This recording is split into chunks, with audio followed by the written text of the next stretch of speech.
We're not live yet. Why is it still turning? Hello. And there it is. Good morning. Prayers up, gang.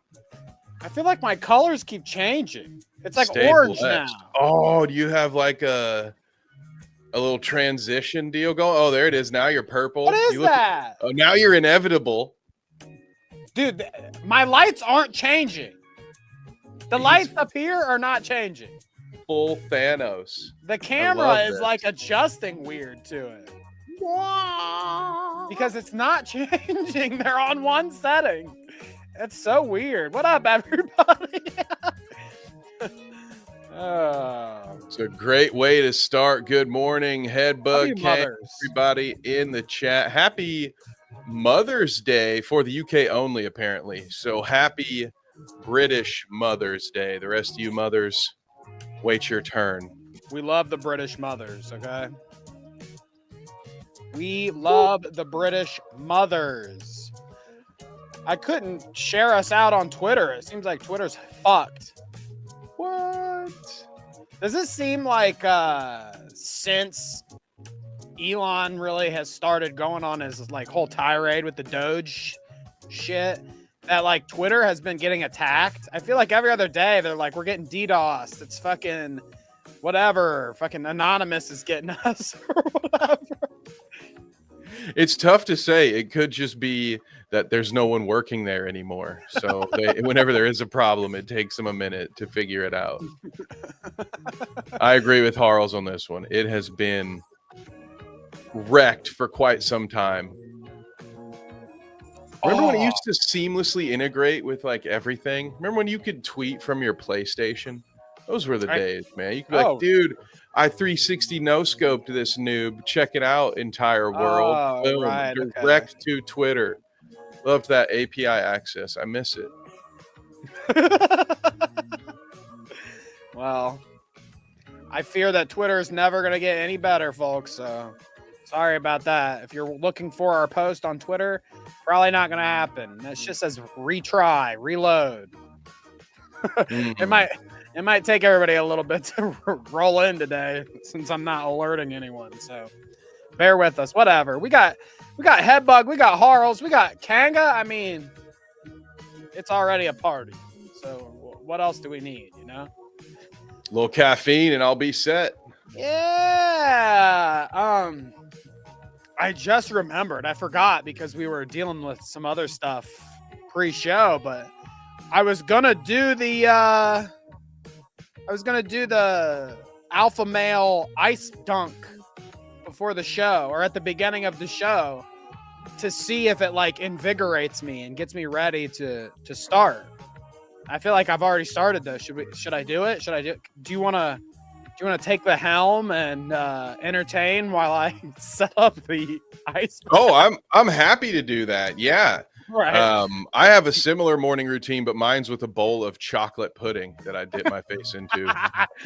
And you throw it at the wall afterwards? Yeah, exactly. And I scream and just throw it as hard as I can at the wall for about 30 minutes. And then after that, I'm ready to answer phone calls. All right. Here, do you want me to leave the music up? Whatever works. Yeah, you can leave it. All right, we'll leave it up. But I will be right back. I will take it from here, gang. It is quite a stacked doc this week. I know the thumbnail highlights the return of Tuah and Keffals, but of course you can expect more from the usual suspects. Wouldn't you know it?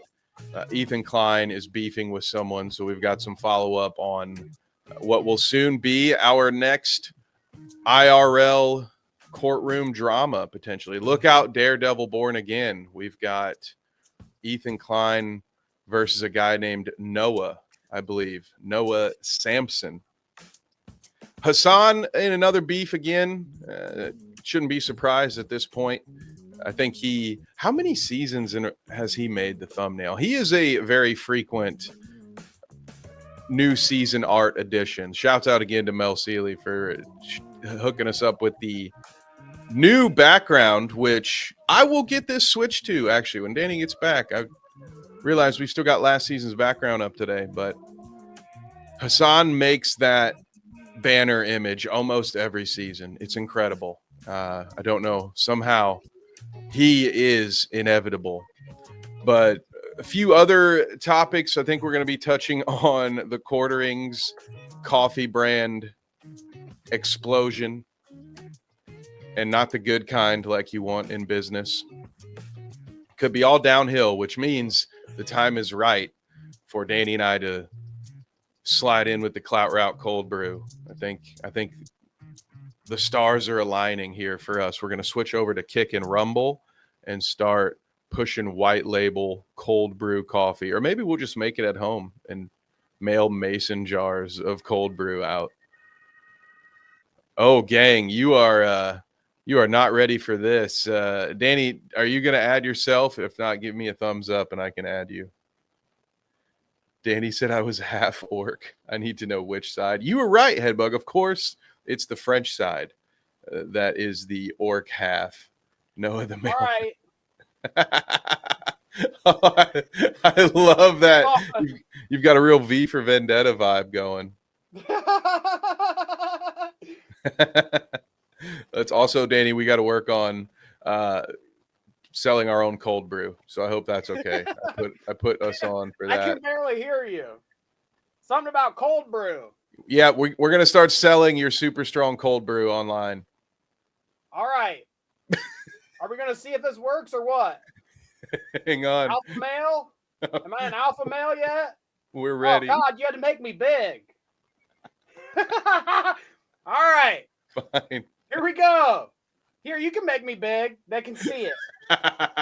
All right.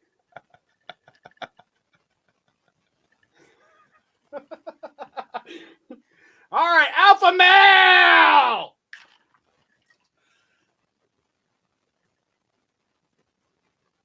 All right. How are your endorphins feeling? You getting a big dopamine rush? Ah! Now we're talking. Gotta get this to 10 pounds. Now we're talking. Yeah! Yeah! Nice. Now the real question is, was that death water? Is this the only dance? Yep, exactly. We are ready. Nice ad. This is a twofer. Next, Danny is going to come back here and tell you guys how life's all about waking up at 5 a.m. Discipline is freedom. In the morning, okay? Dunk your head in ice. Drink your coffee. And the best way to start your morning is with some baked goods, okay? Start baking some goods. Am I right? Yeah, that and also bacon. I like to leave the George Foreman out by my bed. And so I set my first alarm and I put some bacon on the George Foreman, set it 20 minutes and go back to sleep so I can wake up to the smell of freshly cooked bacon. That's an original idea. I did not steal that bit from anyone. Anyone who tells you otherwise is a liar and frankly a traitor. All right. All right. Well, I'm fucking ready to go, dude. You see my glasses too, dude? Dude. I'm all about it today, motherfuckers. And I got black coffee. I mean, there's not a better way to get started with the show than to dunk my fucking head in some ice cubes. I mean, there may be something to the ice cube thing. There may be something to the ice cube thing. It is like a little bit of that, you know. It's like it wasn't Saratoga water. Huh? It was fucking Ohio, fucking straight from the reservoir. Oh, you didn't use that? What's that awesome canned stuff you have? Liquid Death. I called it Death Water earlier. That's the real flex is when you bathe in the same water you drink. Apparently, I don't know why you would do that. Well, there we go. What up, King? Yeah, it's an alpha day for us, alpha males. Okay, We're out here. Subscribe to the Alpha Dance. There it is. Dear Lord. Honestly, I feel like I got sick. Is who like now Michael I have a what? cold. Oh no, and that's how Danny got pneumonia. Can't wait. Right, exactly. I don't even know if I shut the door to the office. Okay, we're all good. We're all good. Okay. I agree with John. 0 out of 10, not enough cucumbers in the bowl. I mean, okay, we start getting a little crazy with it. Okay, I get the idea of some ice water. Okay, a shock to your system. I mean, Joe Rogan bathes in a giant ice tub bath. Okay, that would be cool, and my nipples would be fucking more than they were already. But Superhero. once you start like putting fruits in it and stuff, this is what I'm saying. It's like the real alpha male thing is being obscured by all this like nonsense. What the fuck are we cutting up lemons for? Okay, so my eyes sting when I do it. Is that maybe that's invigorating? You're like, ah, my fucking eyes. It's supposed to wake you up, apparently. Just makes your body think you're about to drown in a Titanic level incident. And so it's just like, okay, I'm awake, dude. I'm here. I'm ready to go. I no longer wish to go back to sleep. That's at least my interpretation of it. Well, V-Dub said smelling salts, and it's like, you remember doing that shit. Remember when we did that shit? I don't know if the smelling salts necessarily like invigorated me or like woke me up. It fucking like punched me in the face. Am I right though? Like that. Remember that little jar of shit we? Oh yeah, like, I remember. When you hit that one time, it's like you hit a brick wall of pneumonia or whatever it is. Yeah, pneumonia. Yes, pneumonia. I think ammonia might have been what we were looking for there. Survey says, but clearly the ice bath didn't help with the brain power. Yeah, we do have pneumonia on the brain now after that cold open, right? Huh? But yeah, you got it there. Did we do it right? Oh dear Lord. Okay. Did you tell the people what we're talking about? Poland's upset I didn't put lemons on my eyes. It's okay. That's fair. That's good constructive feedback. We appreciate that. Yes, I laid out just a little bit of what we've got on the dock today. So they are ready. They've been briefed. Righto. I don't know if they understand the assignment though. I hope that they're ready. I really do, because I was absolutely shocked when I saw some of the news today. Absolutely shocked. You'll know what I'm talking about when we get to it. But ammonia. Jeremy, Keffals, Tuah, Hasan, Ethan Klein. We got it all. But first, last week we had a Law Cow review, a Law Cow rewind is what they call it. A Law Cow freak out because old Wings beat his wife or whatever. Remember, we were watching that.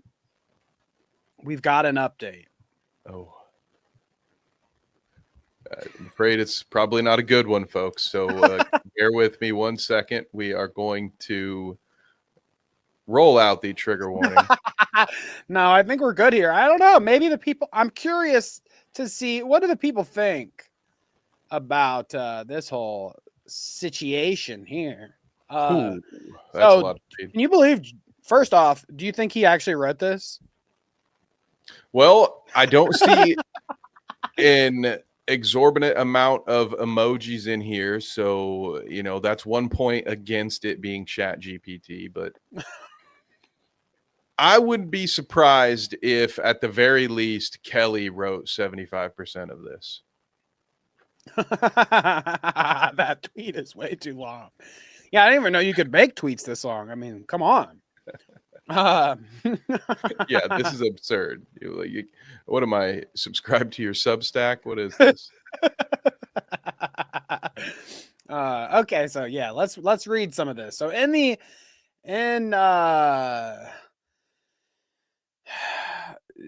probably to get himself back on the show is what I'm guessing, like in repentance here. Jordy is, I guess, going to anger management, and he says some stuff here. Let's read it, okay? Last weekend's event are unexcusable. Definitely can tell it's him writing it. Right from the rip. Right away, we get that confirmation. That's perfect. Good. All right, so yeah. Last weekend's event are unexcusable. I lost my temper on a longtime friend, and instead of using logic and just apologizing, I escalated. Escalated is what he wanted to say. Escalated. I mean, I guess Ooh. that's he sounded it out there. He spelled it Escalade like the car, Danny. He sounded it Escalated. I was sitting sideways like Paul Wall. Well, I just said ammonia. So during last weekend's event, I escalated. Oh my God, dude. I'll give him a break. Okay. Let's keep going here. So yeah, instead of using logic and just apologizing, I escalated it to a physical altercation. I was unable to settle myself down, and unfortunately, I ended up putting someone I love in a terrible place. Okay. It works, Kevin. It works wonders. Maybe it's your turn. It's time for my ice bath, dude. It's crazy. So yeah, he says here though, what did I see that I wanted to ask you about? I lost my temper on a longtime friend. Are him and Keemstar friends prior to Lolcow? Do you know? Based on some clips that have surfaced after these events, I would say the friend in reference is Kelly, because it's pretty clear that Wings married Kelly for money, and I don't know that he cares for her very much. So I think the friend in reference is his wife. That's a joke, Really? but it's one of those funny because of two things. All right. Woo! You got me because I was like, wait, what? If I said that about my wife, I'd be she would be a long time gone friend. She would be gone. It's just weird when you go back and watch the clips when they were engaged and he talks about how much money she makes, and you never really hear him talk about how much he loves his fiance. It's just about how he'll be set for life when he marries her. So what does he do? That's his friend. I don't remember now. I just know she's going to college, and Wings thinks that's dumb. She's like a nurse or something. Yeah, she's like out here. Life. I don't have to work ever again. She's a brain doctor. Actually, she's a psychologist, and the Wings is just her magnum opus. So her dedication to her work is such. She's literally married to it. Anyways, let's keep going here. So he couldn't settle himself down, blah, blah, blah. I never intended to hurt anyone. I come to realize that I do need to take steps to manage my emotions. I have started on that journey by enrolling in a anger management class and trying to hold myself accountable to how I treat people individually. I took the time to reach out and apologize to everyone individual, but I also need to apologize to the fans. Yeah, it's hard to, sometimes you're like fighting, you're struggling through the sentence structure. I'm like, wait, what is he trying to say? Okay. I think I get it. What word is supposed to be here? And which car name did he replace it with? I had a real Hyundai last weekend. But let's see here. Okay, so I know a lot of people are not comfortable with violence of any kind or have past history with it, and it wasn't my intention to allow things to get to this point. I will say that even if he hates his wife, like let's just say that that's the narrative here, and Jordy just doesn't care about his wife. I still don't think that he would like consciously choose to like beat her ass on camera. I do think that there was some sort of a like accidental thing here, you know. Gosh, I'm really showing some chest hair today. I need to button it up. You know, I would have to agree with you, Danny. Thank having you. seen as many, not only am I impressed with your amount of chest hair, but Okay. I have seen enough clips of Wings. I mean, the only reason we all still know who Wings is because of the number of times he has had an emotional outburst because he's losing in a game of Rainbow Six or something, you know. So I have no doubt if you were to tell me that Wings lost his temper in front of all those cameras and all those people and didn't have the ability to stop himself from giving his wife a forearm shiver, the likes of which I haven't seen since Midway's NFL Blitz, then yes, I would say, you know what, that tracks, Danny. That's all I could really say is, you know, I could see that. The only thing funnier than like the body slam that he gave her would be like if he stiff armed her or something and she just got rocked. Yeah, Like, dude's out here looking like Derrick Henry. I can make these jokes because John's here this morning. I know. He's laughing at that one. Sports jokes. Yeah, sports. I bet her brain did rattle around in that skull of hers a little bit after that tackle there. Good God, Gorilla. All right, let's see. Let's keep going here. I would also like to add, so this is funny. He like apologizes. He apologizes in the first thing and says like, I was wrong. I shouldn't have did that. Yada, yada. It's like somebody told him like, okay, Jordy, you gotta go apologize. So he's like, okay, get that out of the way. And now he's like, but really though, like somebody grabbed me from behind. I was caught off guard. It wasn't my fault. Like he doesn't want to take accountability for it. Yeah. Yeah, 100%. It's that was past me. That was old Jordy. Jordy 2.0. He's a different guy. Is this a spicy joke? Too spicy for the morning, Kevin? What if Kelly goes Chris Benoit?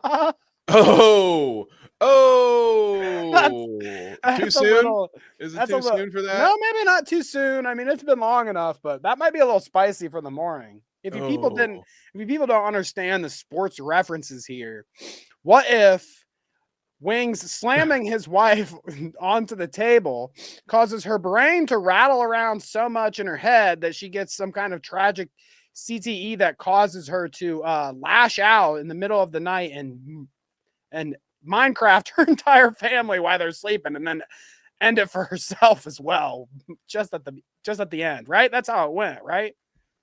Yes, that's exactly how it goes. And yes, V-Dub, thank you. Jordy is Wing. Sorry about that. Jordy Jordan, as shown on screen there. Did any of them gain weight or did they lose weight? Yeah, I don't think they did anything for fat camp, right? Did they do any fat camp things? I don't remember seeing them was there like a weigh-in? They were watching movies a lot. They sat in that theater room, which God knows how long the cleaning ladies will be in there trying to get that smell out. They're going to need to just rip out the carpet. Trust me. You want to talk about ammonia? Because you're going to need a lot of it. But yeah, did they do like, was it any sort of fat camp things? Like, did they set out to start at a certain weight and end at a like lower weight? Was that the expectation here? I don't think they ever planned on doing fat camp things. It's just like what they could call it, right? It was a paid vacation. Right. It should have been like National Lampoon's Fat Vacation or something. It was just Keemstar getting to once again prove to us all he's so much better than all of his employees, because look at all these fat people I employ. Aren't they all fat? Don't you love just laughing at them? Well, look what happens if I starve them and I only give them alcohol. Watch this. Watch me cook, YouTube. He did cook. You're right. I like that. Poland says calling WWE a sports reference is a bit of a stretch. How dare you? Okay, sell that to Netflix. Well, I don't know. You could argue that Netflix is in the entertainment business, Kevin, and not the sports business. You'd have to make a strong argument, especially after anybody watches one of those Snyder movies. Mike, what are they called? Like Rebel Moon or something? Love that. Jesus, dude. Entertainment my ass. Love that, Kevin. I love that. Okay, let me see. Is there any more substance here to what Jordy says? So he says, "I'm sorry I did it, but really it was their fault, right?" I'm sorry. I'm sorry you were upset. It's got that kind of vibe, right? Like the kind of, I don't apologize for my actions. I apologize if I offended you. You big softy. Let's see. I shouldn't have pushed anyone or put anyone in a position to hold me back. And these are things I highlight I need to work on. I've also, okay, so he does bring it around. He's like, well, I need to work on some things. Okay. Even though it's, whoever's fault that grabbed me from behind that I body slammed their dumb ass. Yeah, she didn't get out of the way fast enough. Also, who put that table right there? Yeah, you were like setting him up. Like this was like when they put the table in the ring during a WWE match, dude. It's like, am I not supposed to slam the guy on the table?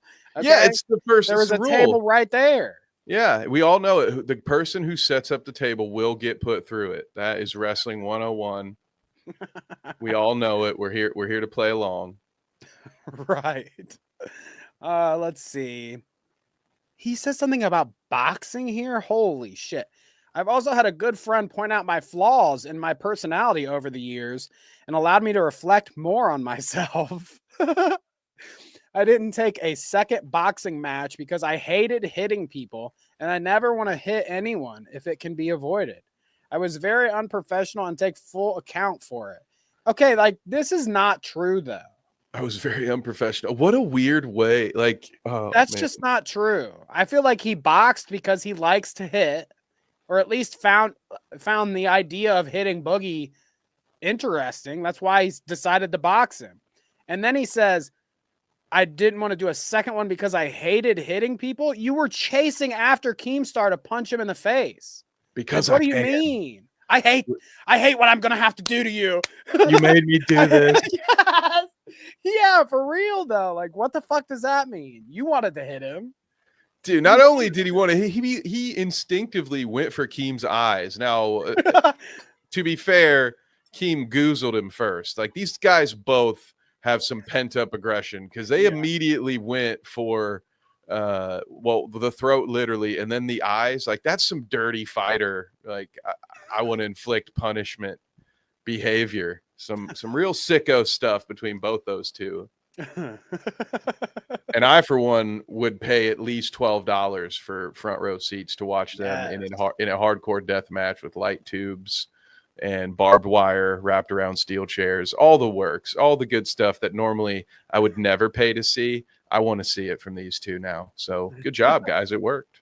What tag team matchup could they do that would be a good balance between like you've got Boogie, you've got Wings, you've got Keem. Who's the fourth member? Because you'd have to split it like Wings and Boogie. I mean, Wings and Boogie would have to be on separate teams because they're so fat. So like Wings would have to be on one side, Boogie would have to be on the other side, again. But then Keem could be on one of their team, probably Boogie's, because he wants to get a piece of Wings. They need to get the revenge match. But who's the fourth member? Like, who's the other guy that they're going to get to go in there? Because it can't be like kid behind the camera or whatever. He's too fat. Keemstar's just going to get squished. Oh, you know what I mean? No, but see, this is a tale as old as time with wrestling, dude. You got to go big dude versus small dude. That's how it works. That's how you sell the tickets because nobody thinks the little dude can win. So and the reality is the little dude is the guy who makes the big dude look great because he just runs around flying all over the ring and the other guy just can barely breathe, so he walks through, pick up, slam, I don't know. It'd be tough. These guys definitely should go the pro wrestling route, though. I mean, any real combat sport would be not only a very boring thing to watch, but the number of EMTs you'd have to have on hand just because of the potential heart attacks. For these guys to get in an MMA cage, nah, not worth it. This is funny. That I agree with, King. That's a good one. I mean, I doubt it's probably out of Keemstar's budget, but maybe he hits up Ethan Klein and he's like, "Hey, can I take out a loan?" And he's like, "Give me some money. We're gonna do Law Cow Japan, okay? Law Cow Japan. Take Wings and Boogie to Japan with Keem, and then you get them in the ring with the real sumos, and watch them just get obliterated. Like that would be a good payback." For Wings is for his wife to get to watch Wings get just destroyed by some fucking fat sumo wrestling dude. Because they always, I feel like fat dudes when they step up to sumo, they always think like, well, yeah, I'm a fat dude, whatever, and they're not like they're not ready for the amount of muscle that an actual sumo wrestler has. And they're not just fat, they're not just like a big round thing. They're like they're like pure muscle practically if they've been for a long time. So like, I guarantee you, Wings would step up with all this, huff and puff. He probably would, oh, I don't want to ever hurt anybody or whatever, Mr. fucking Gandhi here. But I bet he would step up and think like, oh, okay, I can do this. And then boom, he just get owned. Until he starts poking someone in the eye, yeah. Yeah, he would start ripping out their ponytail or whatever. Like, hey, none of this shit. Wings has been waiting a lifetime for that moment because he gave off some real Walter White, I am the one who knocks energy when Keemstar's like, why are you walking up to me? Because I can. It's like, oh, I bet that felt so cool. Honestly. All the times you practice that one in the mirror. Because I can, dude. But yeah, he's going to walk into a sumo wrestler dojo or whatever they are called with that attitude. He's going to get whooped, dude. I do bet after the dust settled and everything, like I think they're home now, right? The Law Cows. I think they're home now. So when the dust settled, I bet Keem was like, honestly, that was pretty good. Like that was pretty good. So I love that. We need more of that. Like the whole, especially what you just said, like that specific moment where he's like, "Cause I can," and like bellies him. Yeah, like he's arguing a called third strike. That was good. Like Keem has to, give it up for him after that. He's like, okay, come on, that was all right. You really earned your money this time, Jordan. That's the funny thing about Law Cow too, is like, the more fucked up and like just outrageous, like incredibly wrong shit that Boogie and Wings do, the better it is for Keemstar. Like, even if he has to fire them, you know what I mean? Even if he has to pretend like he's going to fire him or whatever, because he will never commit to firing Boogie or Wings.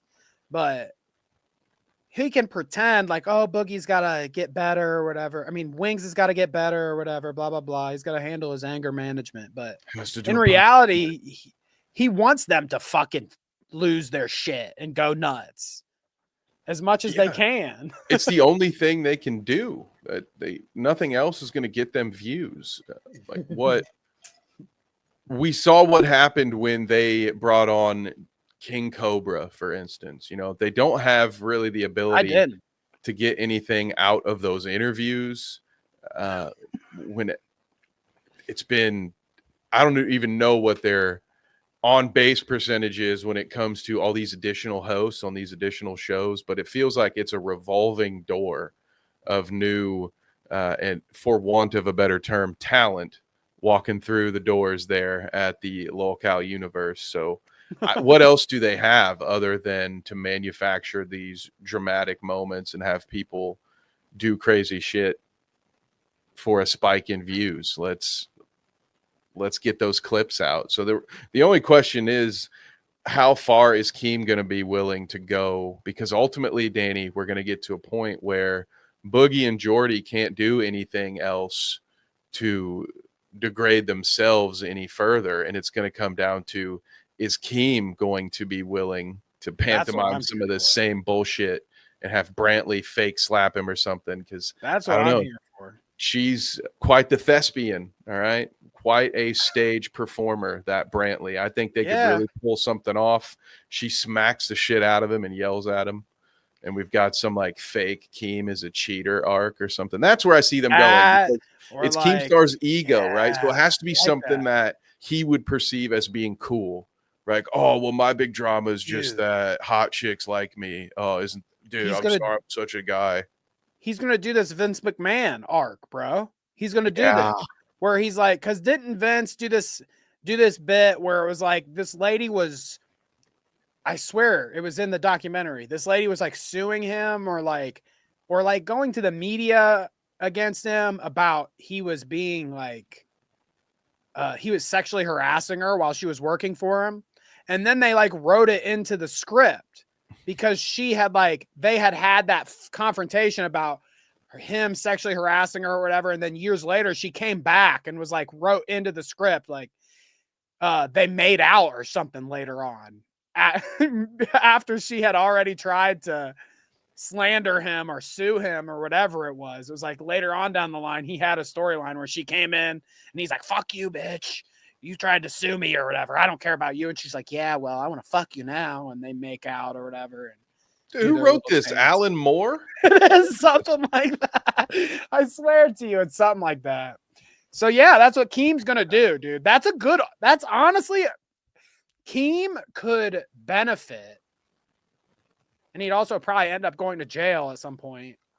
But he could benefit from like doing Vince McMahon energy, I feel like. Because he could be like, he could do like a fake bit where Brantley slaps him or something and he like gives her a black eye. And like he doesn't actually give her a black eye, like they make up it up or whatever, but in the fight you think that he fucking blacked her eye or whatever. And you find out that he's cheating on her with like, I don't know. They get one of the lolcow ladies. It's like Becky. Him and Becky have a hookup, you know. And Brantley's like, I honestly could see that. Fuck Becky. Yeah, Becky don't have no pussy like I do. Fuck that bitch. And then they fight like that, you know. That would be interesting. I'd be into that. And he like writes it in, then he starts making out with all these other lolcow ladies. Yeah, dude. He's like, I just get pussy. They all love me. He's just flirting with Psycho Mom. I think that's one of them. Or Tina. That'd be even better. Then we'd really know that it's all real. Do you think this is Metro lighting, Kev? You like that? Absolutely, dude. I love that. It's very European. Earlier, not British, but the rest. Yeah, right. Y'all are excluded. Don't get mad. Earlier when I was getting dressed, I was like, because I had this plain button up and plain black pants, and I was like, I'm looking like one of those guys. And I didn't have my hat on, but I'm looking like one of those guys that like shows up to your house and tries to, it's like a Jehovah or something. I like knock on your door and I'm like, can I tell you about? Do you have a minute to talk to you about my Lord and Savior? Your eternal life. So is that Metro? Is the door-to-door religion dude Metro? Because maybe, I mean, it's a little gay. But, you know, they're like those self-hating gays, you know, they're like, I hate the gays so much. The gays, you know, God will smite you. Special virgin underwear to protect my bunghole from the gays. Yeah. I gotta wear a cock cage so I don't get too aroused around other men. I got a backdoor chastity belt to keep away those infernal homosexuals. Oh no. And their lust. Oh no. Well, we're cooked. Hey, dude, I didn't write the Book of Mormon. All right. Ain't my fault. Something about frogs, and you can, if you have AIDS and you bang a frog, you won't have AIDS anymore. That's how it works, people. That's right. Do I know what I'm talking about anymore? I don't know. A lot of love for the French in the chat today. I love that. All right. So more stuff, people. We're cooked. We're cooked because the police are now streamer brained at like the rest of us. Okay. You know, people, I get the comment every once in a while. It's like, you guys talk about these streamers or whatever. Your brain's broken, petulant child brain or whatever. And it's like, well, that may be true, but now the cops also have the child brain because XQC here finds a clip of a cop listening to Asmongold while they're cruising around. Check this out. This was cracking me up for sure. I was into Asmongold for a shootout. What? I was into Asmongold for a shootout. What? Thank you, XQC, for the setup. Let's talk about the Asmongold. The what? I'm sorry, that was rude of me. He does do a classic XQC at the end. It's safe. Sometimes people might just have the opposite perspective. His English is better than my Dutch, I'm sure. Stay in the cars. It had. So did you hear the radio was playing like Asmon saying something about like blah blah blah foreign power this or something. Wow, dude. So the cops getting his politics straight from the Roach Man himself on Twitter. I like his brother, dude. He's cool. He tells it like it is. He's so busy bringing the truth to light that he can't clean his bedroom or his shirt, or even just change his shirt, or even just pay somebody to do it for him. I mean, he's a real salt of the earth kind of guy. But here, let me rewind it just a little bit so you can hear a little bit more of it. He believes some people are lesser than him, and I dig that, brother, man. That's what I'm about. He's like, them damn Palestinians are. Not my opinion. That's just what he said. The genociders be genociding, brother, and I agree with that take. They're inferior, okay? I went to school with Jenny Side. She's a real bitch. Oh, God. Here, though, we get to hear it again. It's safe. Sometimes people might just have the opposite perspective. Things that aren't informed by some sort of foreign power. What the? Fuck it, Hannity, you've been replaced. Yeah, bitch. Nobody listens to Steven Crowder. Fuck that guy. Stay in the car.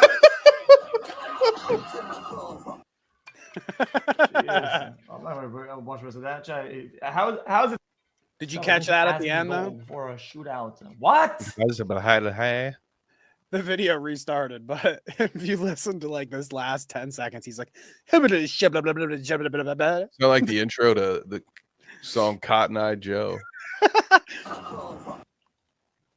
Jeez, I'm not going to watch the rest of that. How's it? Right, dude, right? Sure. Hell yeah. That's like those videos of a parent talking to their toddler and the kid responds back with gibberish and the dad's just like, right, dude, that's what I'm saying. You know, or like how I used to talk to my dog. Like, yeah, right, dude, you feel me? He gets it. Yeah. He gets it. Oh, dear. So there you go. Okay. Well, I guess now we will get into some of the stuff on the thumbnail there. I always want to cover the thumbnail stuff. And one of the thumbnail stuffs would be Keffals. Keffals is back, Kevin. Okay. We have had like an entire year. What? Of like no Keffals, no Catboy Ranch stuff, no children getting sent little necklaces with the bells on the end or whatever that you do for your animals. None of that, okay? We no homemade HRT coming out of Keffals' basement or whatever. We've been good, okay? Keffals has been offline for a year. Until now. He always comes back. She's like, purple guy, William Afton. Right. That's you're really deep cutting it there, dude. Dude, I'm trying to. I got to move my references up at least like a couple decades. See, So you're 2015, look out. I feel like you're on two opposite sides of the spectrum here. It's like usually your references are like, you seem like an old man, and then you go straight to Five Nights at Freddy's references, like Zoomer reference. Boom. Yeah. Gotta keep them on their toes, man. I guess so. You get a Phil Collins reference, and then you get a And fucking then we're Five Nights at Freddy's reference. boom. Love it. But that's just a theory. Swiss The cheese. with cheese. I like Swiss cheese. I'm impressed. Eating a whole brick of it though, man, you're gonna have trouble later. You're gonna have trouble later. But just like Shadow is gonna have trouble later, I think Keffals also gonna have trouble after. Well, she probably did have trouble after this stream because I don't think that. I don't know. It's been a long time since I've been tased, so I don't know how the newfangled ones work. But the time before when I was tased, well, it was more than once. First off, it was like we were tasing each other. We were kind of playing with the taser. To be fair, they told you to stop resisting. I was there. last wedding I got invited to. It was fun. That's a different story. It was fun.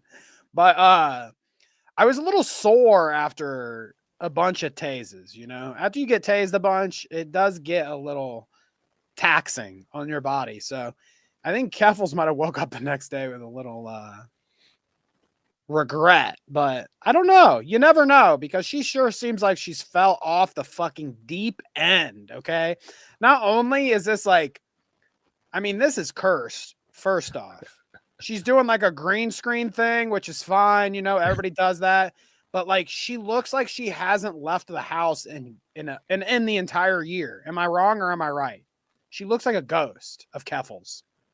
No, I would say as someone who has spent the majority of the last 5 months inside, that looks about right. Yeah. Gotta get out. You gotta get at least out in the backyard for 30 minutes every day if you can. It really helps. But Shadow says she's a terrible person too. Well, you will enjoy this clip then, my friend. You will certainly enjoy this clip. I enjoyed it. Certainly. I always enjoy, though. It can pretty much be anyone. I always enjoy a little, self-harm tasing or stuff like that is fun to me, getting shot with paintballs and seeing I love seeing that shit. Or getting tased. I love seeing somebody get tased. Every time you watch one of those Chris Hansen videos, you're like, please get tased. Come on, please baby, get tase him. Long Beach, dude. My favorite, dude. The way he lands on the sidewalk, and you're like, ooh, that's probably a broken collarbone. Do it again. Get him again. Oh, I'm sorry. You were saying? Well, I was just gonna say, without further ado, let's watch Keffals tase herself 3 times in a row. I love this so much. So good.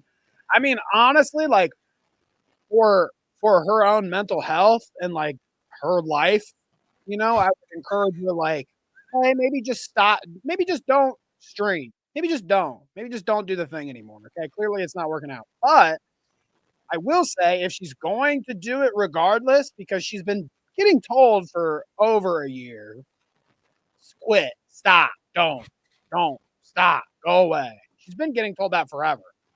But she's going to do it regardless, no matter what anybody tells her. So I encourage the path she's going down, if that's going to be the case. Yeah. Next time, I want her to get the fucking can of pepper spray and just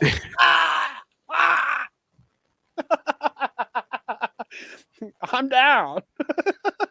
Just gonna start a new channel reviewing ancient torture methods. Just all right. And this next one involves honey and bees and a big hole in the ground.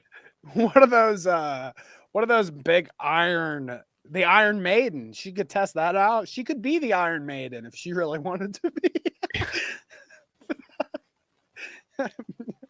All right. Anyways, I want to watch her get tased. Okay, I'm tired of talking. I want to watch. This is how I know God's not real, by the way. This is how I know God's not real. He lets me go on the street and what is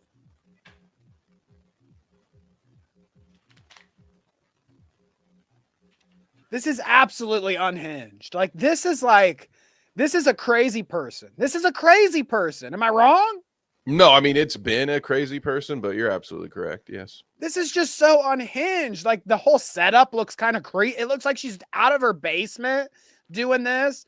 It's like a snuff film or something that's about to start. Am I right? Like this is free. Like somebody that has no idea who this was, you could pass this off as like a Pain Olympics video. Remember those? Like those fucking the Pain Olympics back in the day where they would like cut off their fingers and cut off their hands and stuff, like, and then compete with each other. This is what I'm talking about. This is like Pain Olympics shit. She's like, how many times can I tase myself? Let's see. It's like creepy ass, weird, everything about it. One of the most desperate things you can do online for attention, right? To just tase yourself. I mean, she could have like dunked her head in a fucking bucket of ice or something. Yeah, at least go the shoe nice method and eat 8 glue sticks or something. Like, do something entertaining. Well, I mean, I would argue that this is entertaining. Well, I am going to save my response to that until after we watch the clip. Okay. There's no spoilers, gang. She looks so unhinged. She is so fucking. She is burnt out, dude. First of all, did she get that taser from the set of Tim Burton's 1989 Batman? I'm back, baby. See where my joke? Sorry, I was entranced by her tasing herself. It's so weird. The whole thing is so weird. Hang on. I have a thing for this, gang. This is like, what in the fuck? You don't think she actually did it? I agree. No, I agree. Fake ass taser. I think the taser might be real, but I don't think she did it because you can like see. I don't know. It just seems bullshit. I think you'd be dropping the taser if it was real and you hit yourself. I think she'd be shaking a little bit more. This reminds me. You can't even hear it barely. Of all those poor, remember those Twitter accounts that all had seizures from the COVID vaccine? Remember those very real seizures we saw people have? This reminds me of that. Right. Yeah, no, I get what you're saying. No, listen to the sound of the taser though. Because I've heard tasers where it goes like it like crackles. You can hear it audibly. Like it's you know, very vocal. And hers just does like one little crack. Yeah, like barely a snap. And even that second face is like fake. And like the way like she's looking at the camera to make sure she's doing the right reaction. Like it's like when you go back to episode 4, I think, of Daredevil, and you watch that horrible fucking scene where they're singing "We Built This City on Rock and Roll." Oh, and if you God, they did that, and you look, oh yeah, horrible, twice in the same episode. Spoiler alert, awful. Almost lost me for good, but that's a topic for another show. However, if you pause that scene and look at the different children in the background, like half of them are looking at the camera, you know, just doing some stupid stuff that a kid who hasn't done very much acting would do. And this is the same vibe I get where she's like zapping herself, then yeah, like, you see my face, you get my reaction. I don't know, it looks like one of the fakest things I've ever seen. A good point, I think, did Sleek say something about it's not a taser because those have barbs and they shoot, so it's probably just a stun gun. And yeah, that's the other part I didn't think of. She could also have this thing set to the very low. It's almost like she set it to the lowest setting and still didn't want to commit to actually zapping herself. Which, okay, I guess the technicality of it all, I was the wrong one. I should have said stun gun, not taser, because it's like a stun gun thing or whatever. But yeah, you know what I mean when I say taser. But Sleek's probably right. And it does just seem fake. And Harles, I feel like, I don't know if she faked the farts and faked the swatting. She probably faked the tasing. I mean, Those farts were real, damn it. fake the farts. Wait, I forget. What's the fart thing? First they fake the farts, Well, I Then they forget what the fake- farts are. the swatting, and Did then she they're on to tasing themselves for super chats on their birthday. Did she have like an OnlyFans where she farted? Oh God. I can't Dude, even if think one of of a y'all response send to me a that. Keffals fart video where she's like doing like an OnlyFans fart thing, I will Oh instant no. block. Oh no, Instant it's block. exactly what you think it is. Oh no. No shot. I do not want to see Keffals fucking fart. Anyway, God, dude, what the fuck? What in the fuck, dude? Okay. Come on, chill out. I can't breathe. Do you think Keffals and I don't even want to say it. I don't think about it. Do you think Keffals and Bo Blacks would be a good situation? I just think like Yes, they're I on the do. same vibe, like wavelength kind of thing, you know? And I bet Bo Blacks would go gaga for those. She has giant knockers. I mean, I'm not gonna get it twisted, okay? Like Keffals, I'm not gonna get it twisted. Her boobies are giant. She has giant knockers, okay? And like, I just feel like their vibe, you know, Bo Blacks is finding himself. Keffals could help him out, you know. Oh my God. Match made in heaven. I feel it. Oh man. Oh, this is perfect. I'm shipping it now. I mean, I'm sure that I think Bo Blacks is very anti Keffals. I think, right?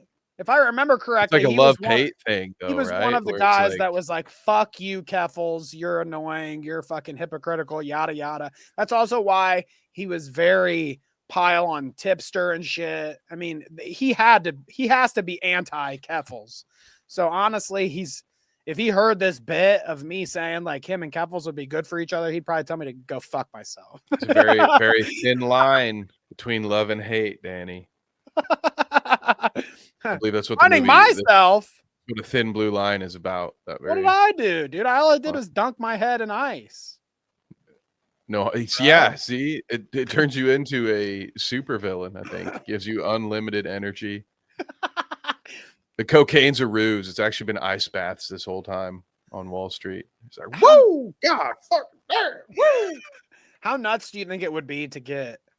I mean, Keffals, we've talked so much shit about Keffals on the show. Like Bo Blacks, I could see happening because Bo Blacks, I think, would be reasonable enough. And I don't think we've ever maybe we have. I don't think we've ever totally threw Bo Blacks under the bus. I mean, I have. But Come on. Keffals, that ship has certainly sailed. Like if she ever watched like half of our videos that had her face in the thumbnail, she's probably like, I would never talk to these assholes. Yeah, I have no doubt Bo Blacks would probably be willing to have a conversation with you. I think where we get in trouble, Danny, is of the people we talked about, I think maybe half of them would be willing to sit down and talk with you and be like, yeah, he's probably okay, but not with me. Because usually I feel like once they get brought up on the channel, whether you like them or not, I end up saying something incredibly rude. So I'm sorry about that. I'm not house trained. Well, VW, you got to think too that it is one of those situations. I mean, you said I got flustered about those massive boobs, and it's like, I'm just saying, it's like there is some sort of confusion there, right? You're like, ew, Keffals, but then you're like, but their tits are tits. Those are massive, dude. So you're like, there is, you're right. There is a sort of, I wouldn't say flustered. I'd say confused because you're like, that's definitely a better word. You see something not a better word. You see something that typically you'd be like, yeah. But then brother. you like, you realize what you're looking at and you're like, oh God. Put that on a t-shirt. Is it wrong? Is it wrong? I'm just saying. I'm I'm saying. speaking the truth. I'm just asking questions here. Okay? Anywho. Insert smooth transition here. Anywho, we got to talk about Hawk Tuah. You thought it was all over with the crypto coin, guys. You guys thought it was all over, but you can't get rid of somebody like Hawk Tuah, okay? She was already down in the dirt before. You know what I'm saying? She's already crawling around with the cockroaches before. Okay. And then she told that one guy in that fateful interview that she likes to spit on dicks when she's sucking them. And it shot her into massive success. Okay. That's all you have to do. Women out there, all you have to do is get yourself on one of these like Jubilee or like street interview channels and just say like, is that what those 20 against 1 videos are, Danny? You just got to be like, look, I will suck slobbery dick. I will do it. And voila, you have a podcast that's #1 for like 2 weeks.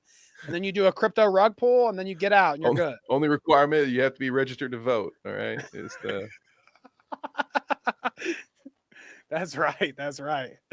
But anyways, yeah, you can't keep a good woman down. Okay. Hawk Tuah is back, baby. Hawk Tuah. You know, mm-hmm.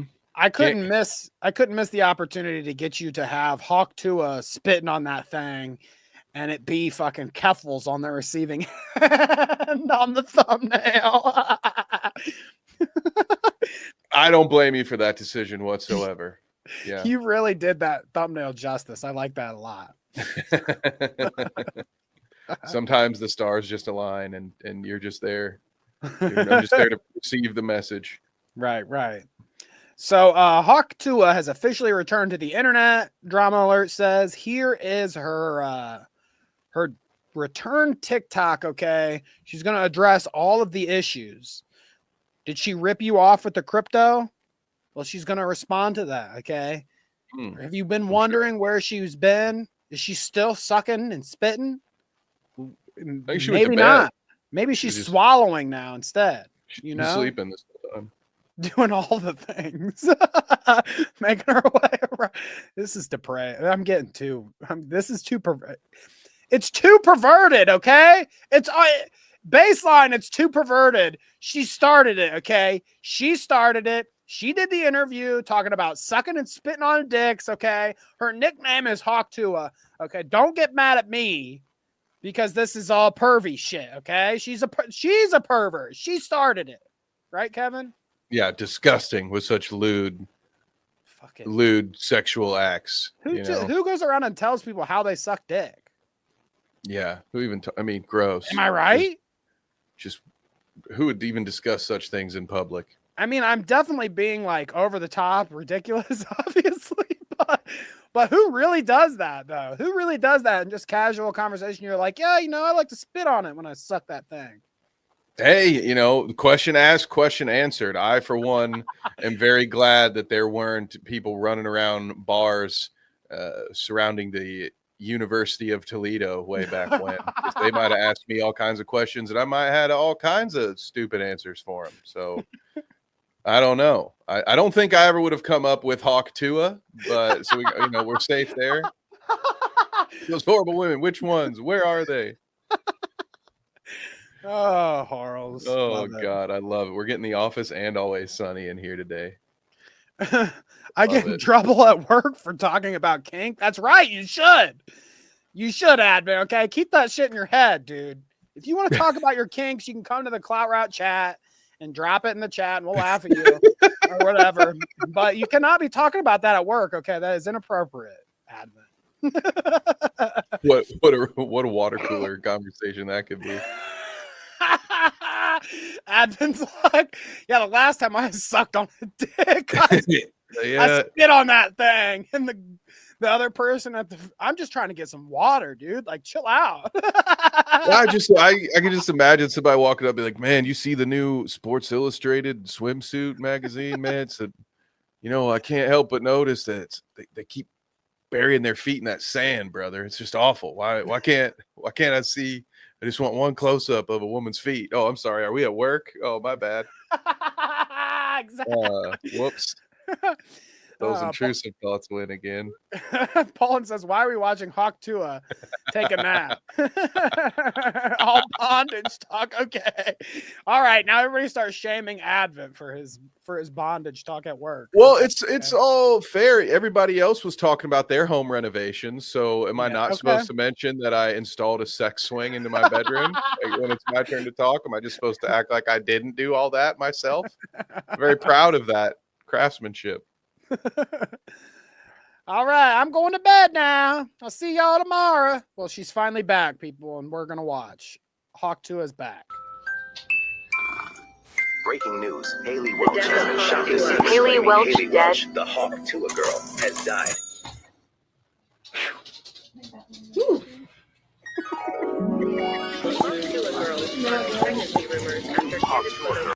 Dude, they actually had the turd in the chamber. Dude, right? First time I saw that, I was like, dude, did they take Danny's screenshot? They have the turd in the chamber there. It's right there, except you were saying she was pregnant, which is not what the thesis of that video was. So that's this is defamation, right, Danny? I hear this may be a bit foreshadowing for a future topic, but I believe we can sue her for defamation here. Exactly. Me and Kevin have talked to our lawyer, Rachita, and we know what we're talking about.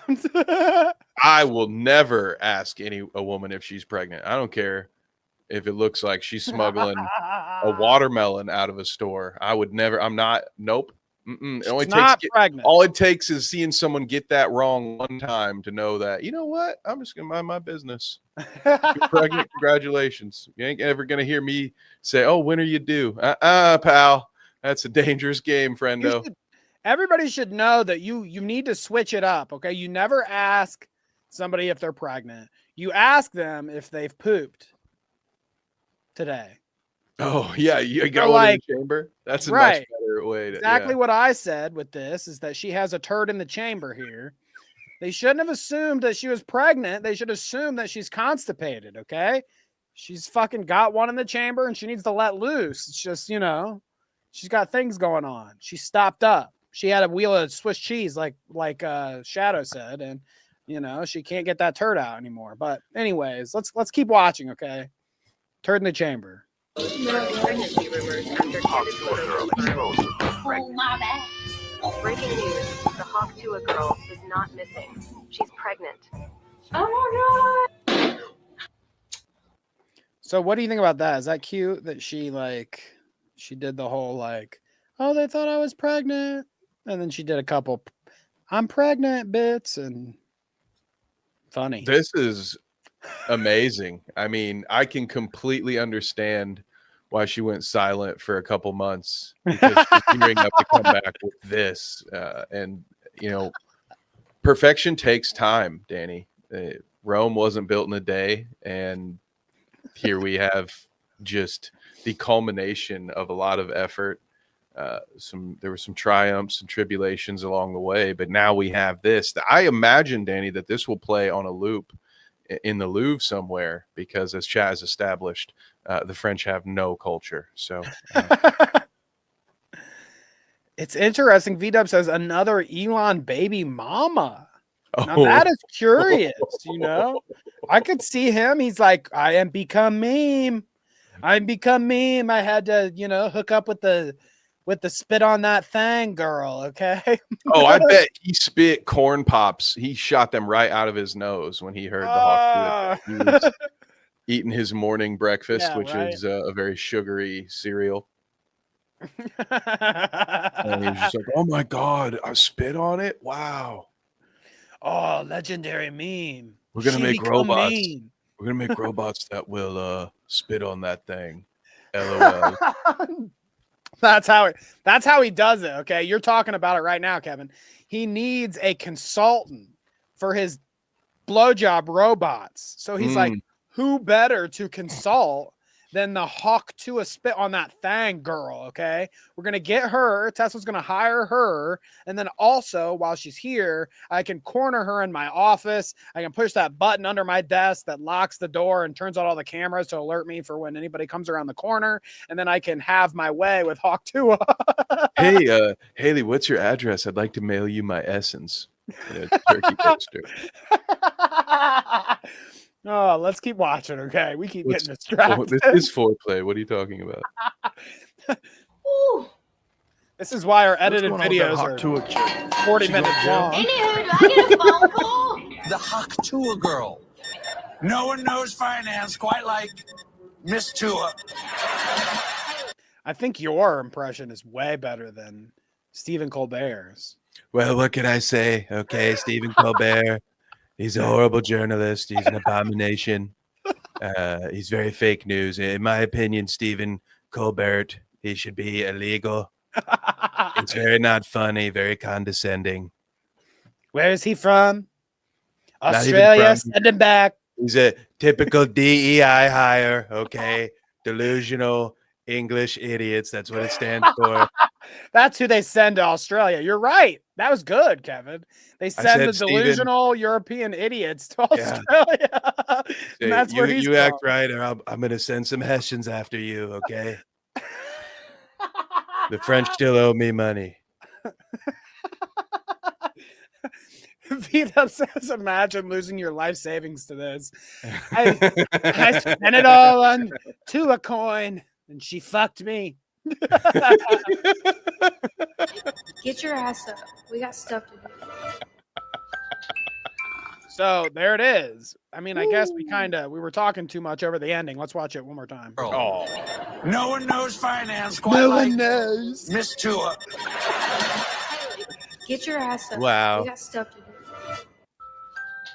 So dramatic ending there. Her, it's like the movie when they defeat the bad guy finally, and they think it's all over, and everybody walks off, and then it goes and it zooms in on the person, the bad guy's body, and then you get a finger twitch.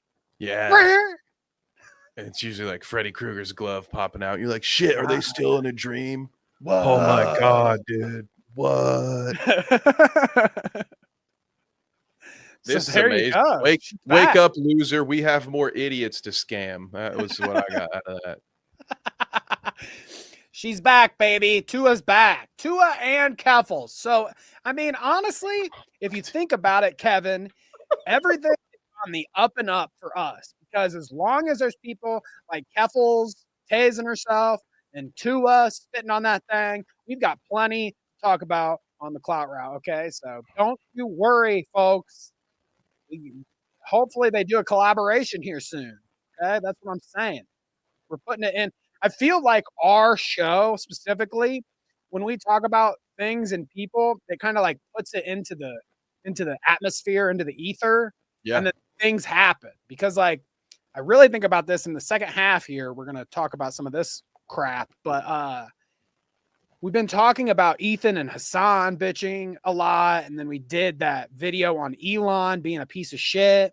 And I feel like all of our collective energy on the Clout route of us bitching about Elon and Hasan has turned into now the universe has pit them against one another. Okay, they're like, we hear you, Clout route. We know what you want. You've been talking about Elon. You've been talking about Hasan. We're going to give you exactly. The stars are going to align. You're going to get exactly what you want. It's right here. It's all for us. It's the energy, the high energy we put out, okay? It makes the universe do things. I don't even have to ask. They just do it. Very trend setting. Anyways, it's halftime, folks. It's a little over halftime. So I've got some things to say to y'all now that it's halftime. Those things include, make sure you like the stream and share it with your grandmother or whatever. That's one. But the other thing is, at halftime, I like to thank everyone here for watching. Okay, appreciate you being here, talking in chat, listen to us. Bullshit. Okay, we love you. We love you, people. Okay, every single one of you out there. And if you're in chat, having a good time, or if you're just listening and lurking, we love you too. But at halftime, I usually mention the members. I shout them out, okay? And these are the members this month. Shouts out to Ivana Santini, Advent, renshouse.com. Check it out. VDub, Headbug Inc., Andy Zucchini, Barbarella, K-Huck Cast, Hash, Kinda Cool Greg, Kangalope, Rapid Danger, Kia Cat, and Sleek the Geek. We love you guys. We appreciate you guys. Thank you for being our members. And like I said, if you're not a member, that's fine too. We love you. I think I saw most of you guys in chat. I saw Advent and Headbug and Hash and Kanga and Sleek.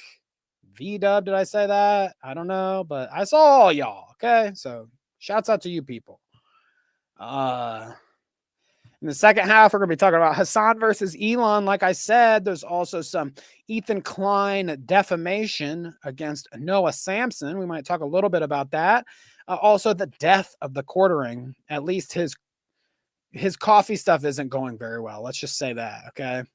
And there were rumblings about his coffee biz not doing well like years ago. Like, I think 2022 or something, people were talking about how he would go on and on about how ethically sourced and how great his coffee is or whatever. But it comes to find out that it's like one of those where a company repackages their coffee and that's what he's selling. So like he's kind of taking he's getting carried away with taking some credit on how great the coffee is. But anyways, we'll get to all that. We will get to all of that. I mean, I always love teasing the quartering for sure. The quartering is one of those guys, I have to admit, okay? The quartering is one of those guys where I can bust his balls on Twitter and every once in a while he'll say something back, but he never blocks me. Even when I'm like, I mean, like I could say like, fuck you, Jeremy, you absolute dumbass. And he would just like respond to me and say like, well, I don't like terrorists or whatever. So he's not bad. You know, as much as I disagree with everything he says and think he's an absolute loser that pees in the little grates in his basement. That's a little weird, but at least he's not a bitch. At least you don't block on Twitter. He takes it. He takes it like a man, okay? Like a fat bearded man. Anga says drop shipping. Yeah, I don't know if that's what it's called, Kevin. I was teasing them about the quartering story, but in like 2022, I think we might have talked about it on the show before, but he was accused of like, it wasn't necessarily that he was lying about anything, but he was saying like coffee brand coffee is the best. It's ethically sourced. We do this, we do that, we do, these things.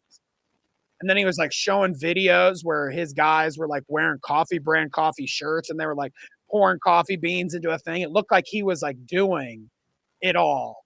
But in reality, it's one of those where he gets his coffee from this plant and then they package it differently for coffee brands. Yeah, they're probably making coffee for all kinds of different side hustle brands would be my estimation. I can't imagine. Although with all that debt he racked up, maybe that's exactly what he did. Maybe he did to say, you know what, we're gonna make this coffee ourselves. Brilliant. He's in so much credit card debt now that I could probably offer him like I could probably see the value for what I'm getting isn't worth it because I could probably pay him like I pay like how many times a year? Maybe like 3 times a year for art that we get, which shouts out to that. I'll show some of our new art when we get back. I forgot. Yeah. But I pay for this art, or the channel does if we make enough money on the channel. Once, twice, 3 times a year. I could take one of those art payments, which I would still end up commissioning Mel again because I don't want her to miss out. But I could take one of those payments and offer it to Jeremy, give him like $150 and be like, yo, dude, you want to come on the Clout route and let me make fun of you for 2 hours straight?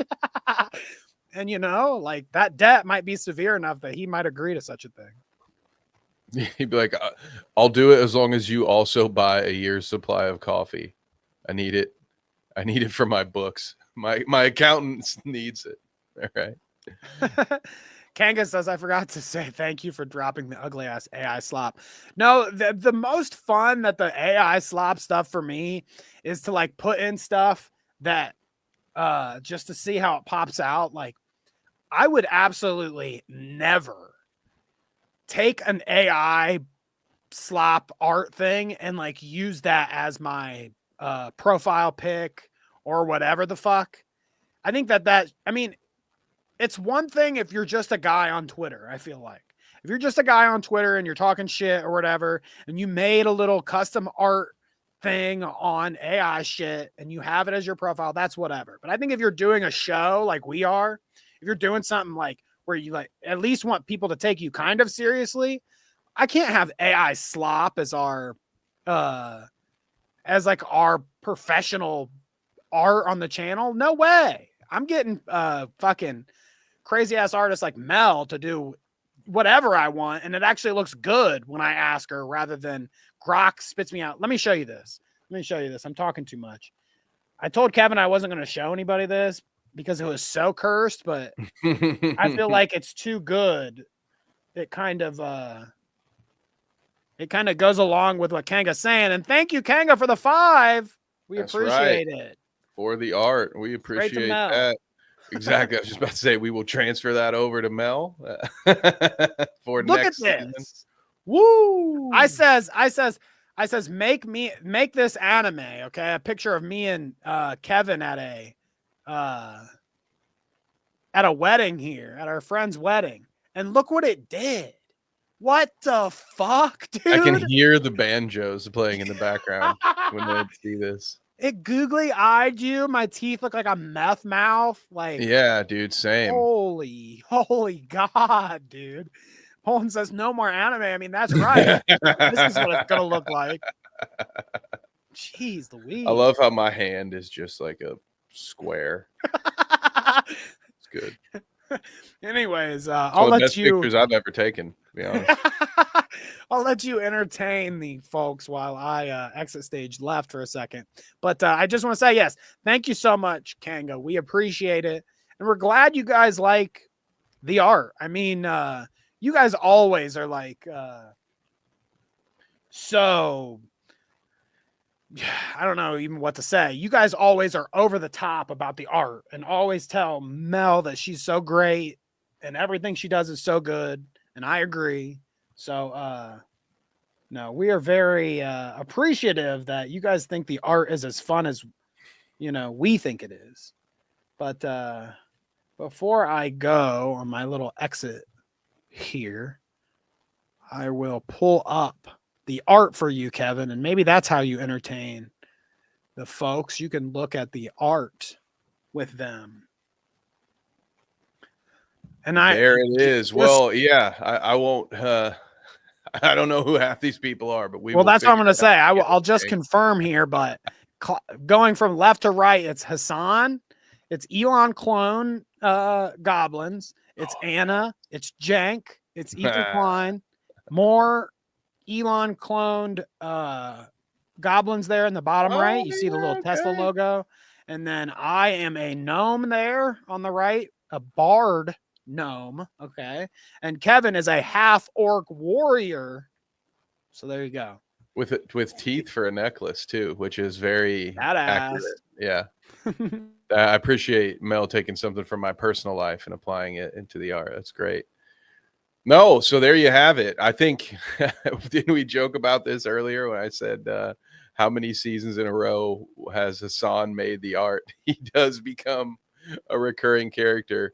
My favorite part has to be the Legion of Elon clones, although Chank with the daggers is pretty badass looking. So Baldur's Gate, which as some of you may know is a game that I played once and was incredibly good at, probably as good as Elon Musk at that game. So I look forward to being an orc here for the next half season. That is pretty badass. Although if I had known a horned demon was in there, I might have.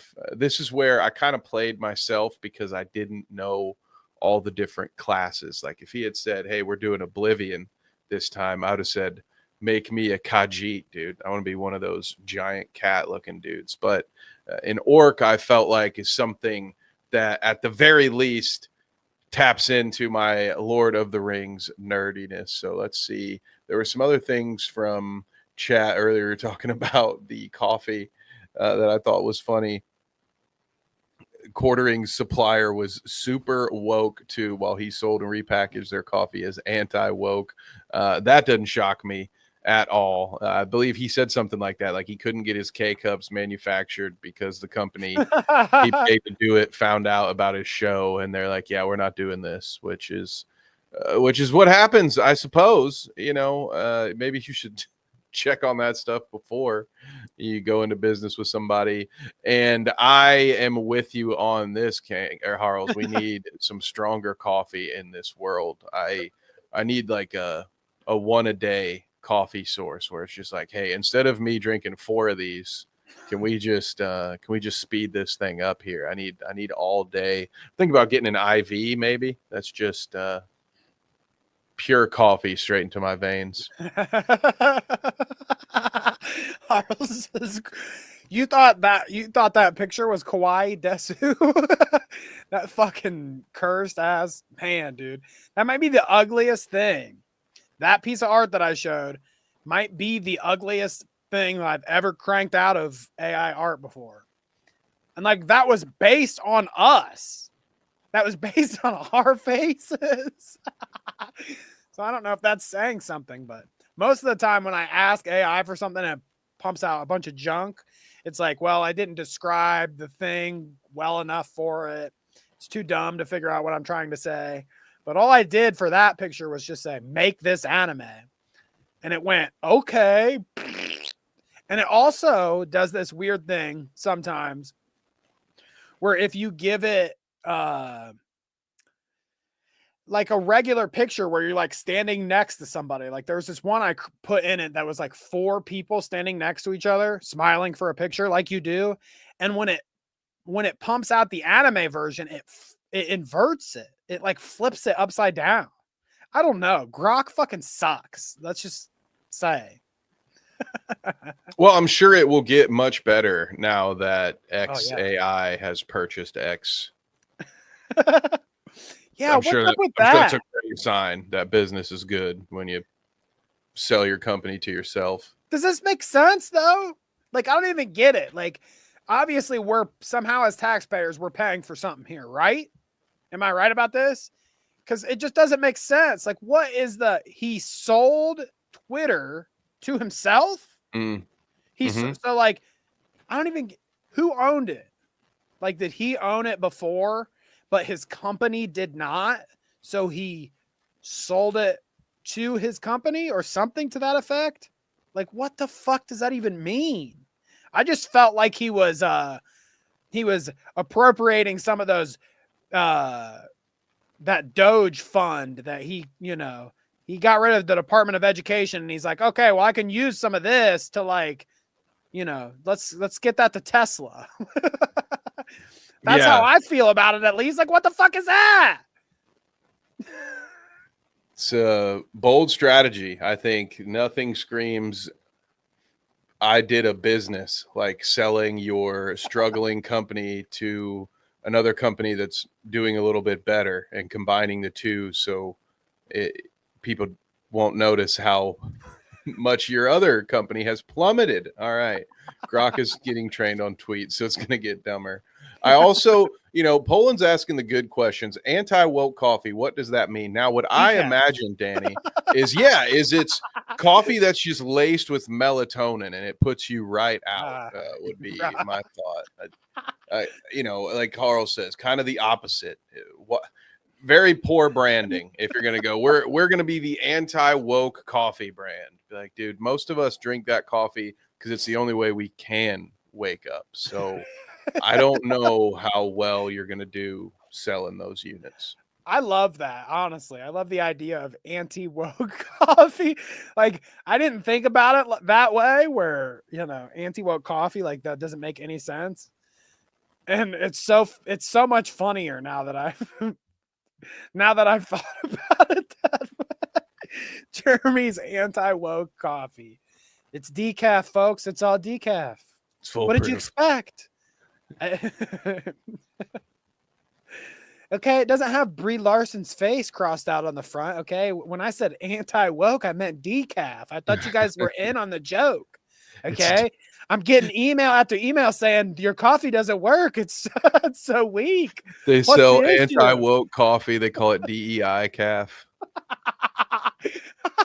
Oh, What are you yeah. You guys get it. You guys get it in chat. All right. What should we? Well, I guess we're already talking about the stupid fucking coffee, so whatever. Okay. Stay sleepy, my friends. So Jeremy is getting bankrupt or whatever the fuck. But when I came across these like tweets in his video or whatever, yada yada, talking about anti-woke or canceling him, or the woke or canceling him, not the anti-woke. Now I'm all confused. But when I was researching it, and I looked up Jeremy Coffee Brand Coffee or whatever on Twitter, this is what I came across, and this is what I was talking about earlier, like how we talked about his weird brand before. And here's a thread, and it's just showing some of this shit, and like he was showing his workers in the Coffee Brand Coffee t-shirt, which, like, the funny thing they discovered through all this research was that this plant is like a plant for tons of different coffee. Okay. And they just repackage it differently, like I was saying.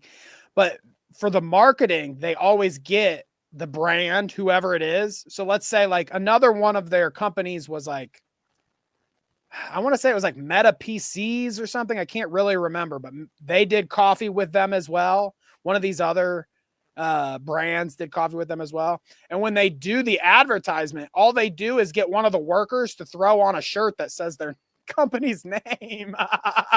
Yeah.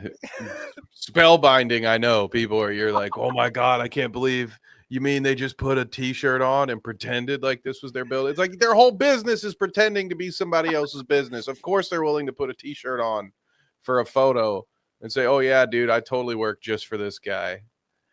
But they also noticed that the buckets there are kind of rough. You see that?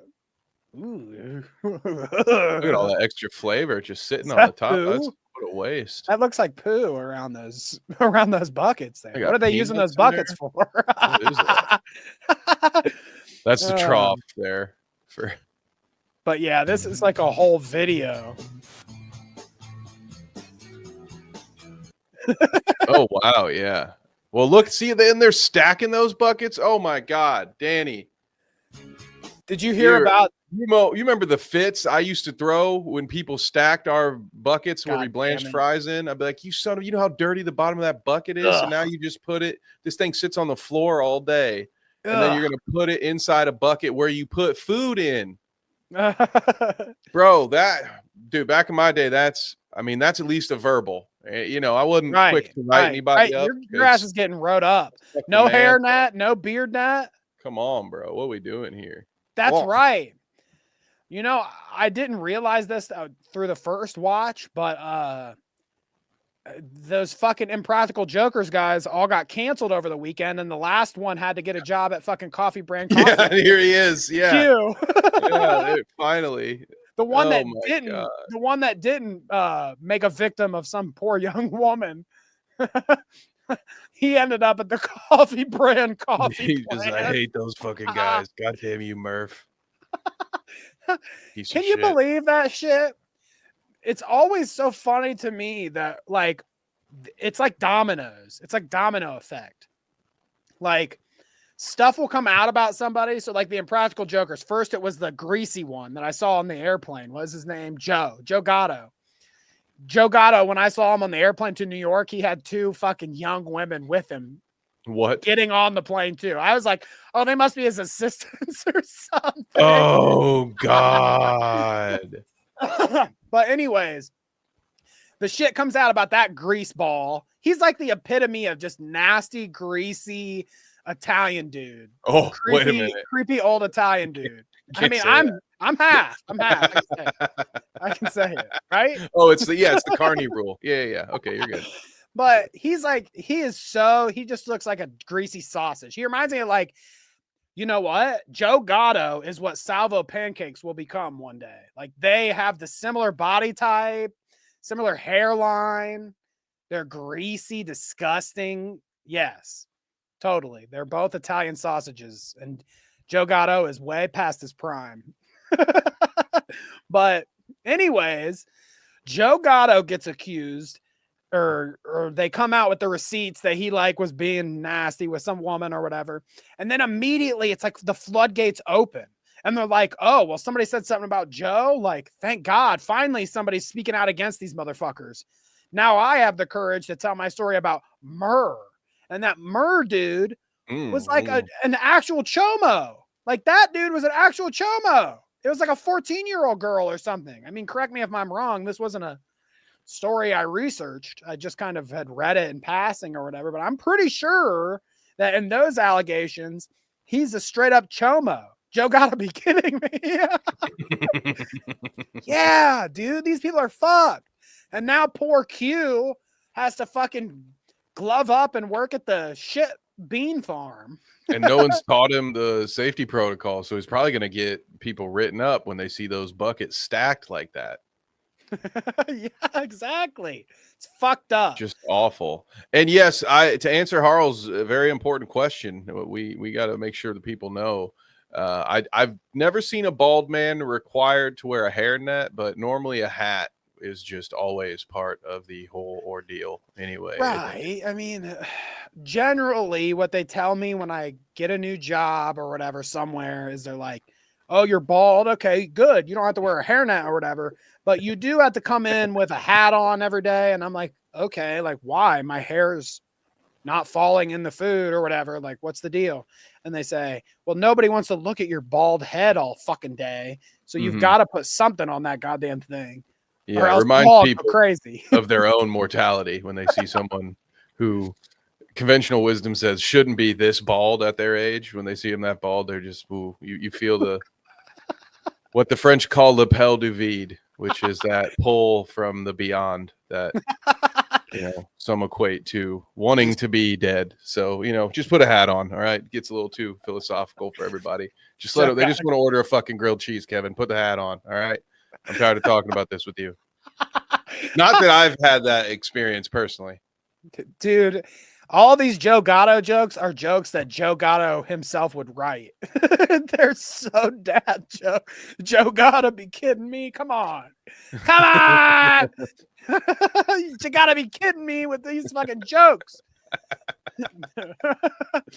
But anyways, yeah, Murr here. I mean, no, not Murr. Q here is going to help us with the coffee, okay? Thanks, Q. Quick, and now put on his t-shirt so we can pretend you actually work there. But I also thought this was funny. You've got two like they're like the brand descriptions on the back of the coffee. You know what it says? It's like, oh, every day you wake up and brew yourself a fresh cup of coffee brand and blah, blah, blah. And people noticed, and this is how they kind of found out who the company was, because they started connecting the addresses of these places. It's all in Utah and blah, blah, blah. But part of connecting the dots was that their like official business statement thing that talks about their coffee are just ripoffs of each other. So like this one says, Mill Creek Coffee Roasters, we source our coffee with a focus of both quality and sustainability. We direct trade partnerships with many coffee producers, blah, blah, blah, blah. You see how it is there, okay? And then we go to Coffee Brand. Enter Coffee Brand Coffee, built by creating direct trade partnerships with coffee producers that use sustainable coffee growing standards. I mean, you see there that same thing that it says up here. And why is their anti-woke coffee brand concerned with such ridiculous liberal concept sustainable coffee growth. What is that? Clean water, whatever. Yeah, who Soil cares? prevention, maintaining Woke. a quality standard of living for their workers. This is the wokest shit I've ever heard. Right. And also, wouldn't it be like Jeremy to find the one woke company in all of Utah and be like, that's who I'm going to do business with? Hey, they must be offering a good price there. I don't know. Jesus, dude. But yeah, I mean, even this last paragraph is like almost word for word. By paying a premium price for quality and sourcing from small farms and co-ops that focus on sustainability, market forces lead to the best situation for growers. If you go here, by paying a premium price for quality and sourcing from small farms and co-ops that focus on sustainability, market forces lead to the best situation for growers. See what I mean? They're like copy and paste. Okay. So people were like, well, okay, Jeremy, your coffee fucking amazing coffee brand is just somebody else's thing. And here's like the fucking LLC where it's registered in Utah. So people were connecting the dots this way. They're the same fucking location as other coffee places and blah, blah, blah. You get the gist. People have been talking crap about Jeremy's coffee for years now. That's 2022. Okay. So it's been a while. Wow.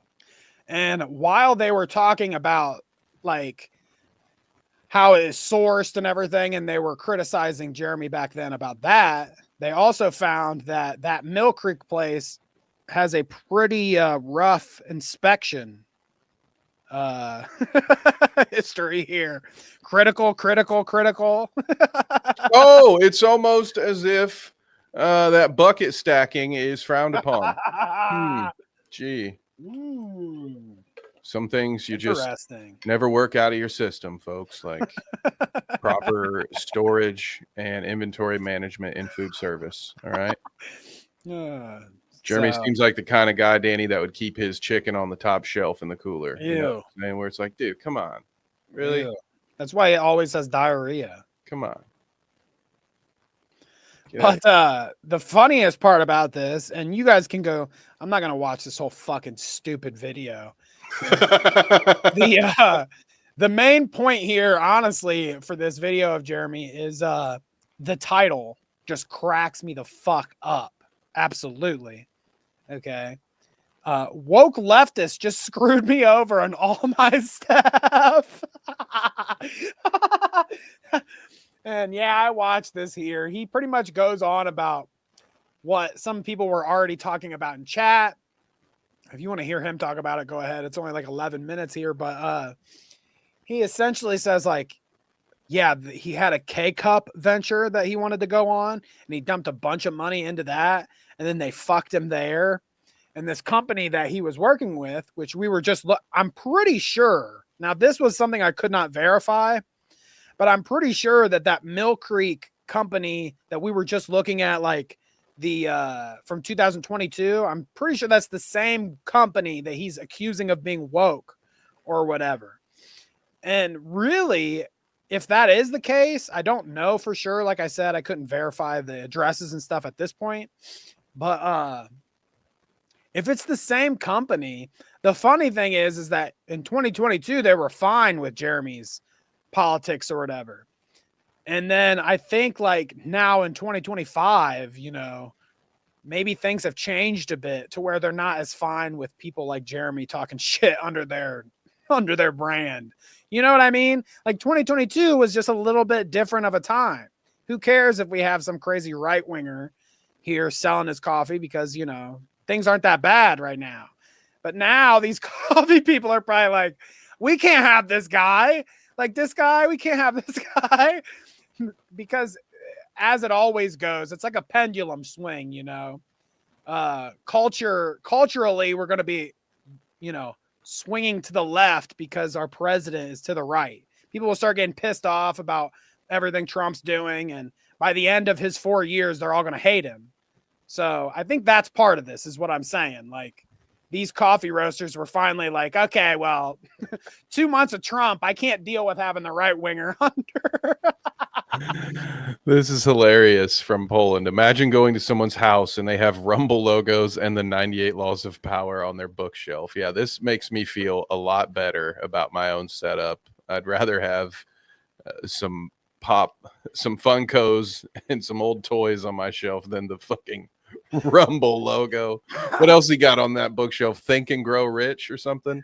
Danny, I guess I just have to say, to touch back onto what you were talking about, I don't believe this story, or at least this headline, because I also did not watch these 11-minute.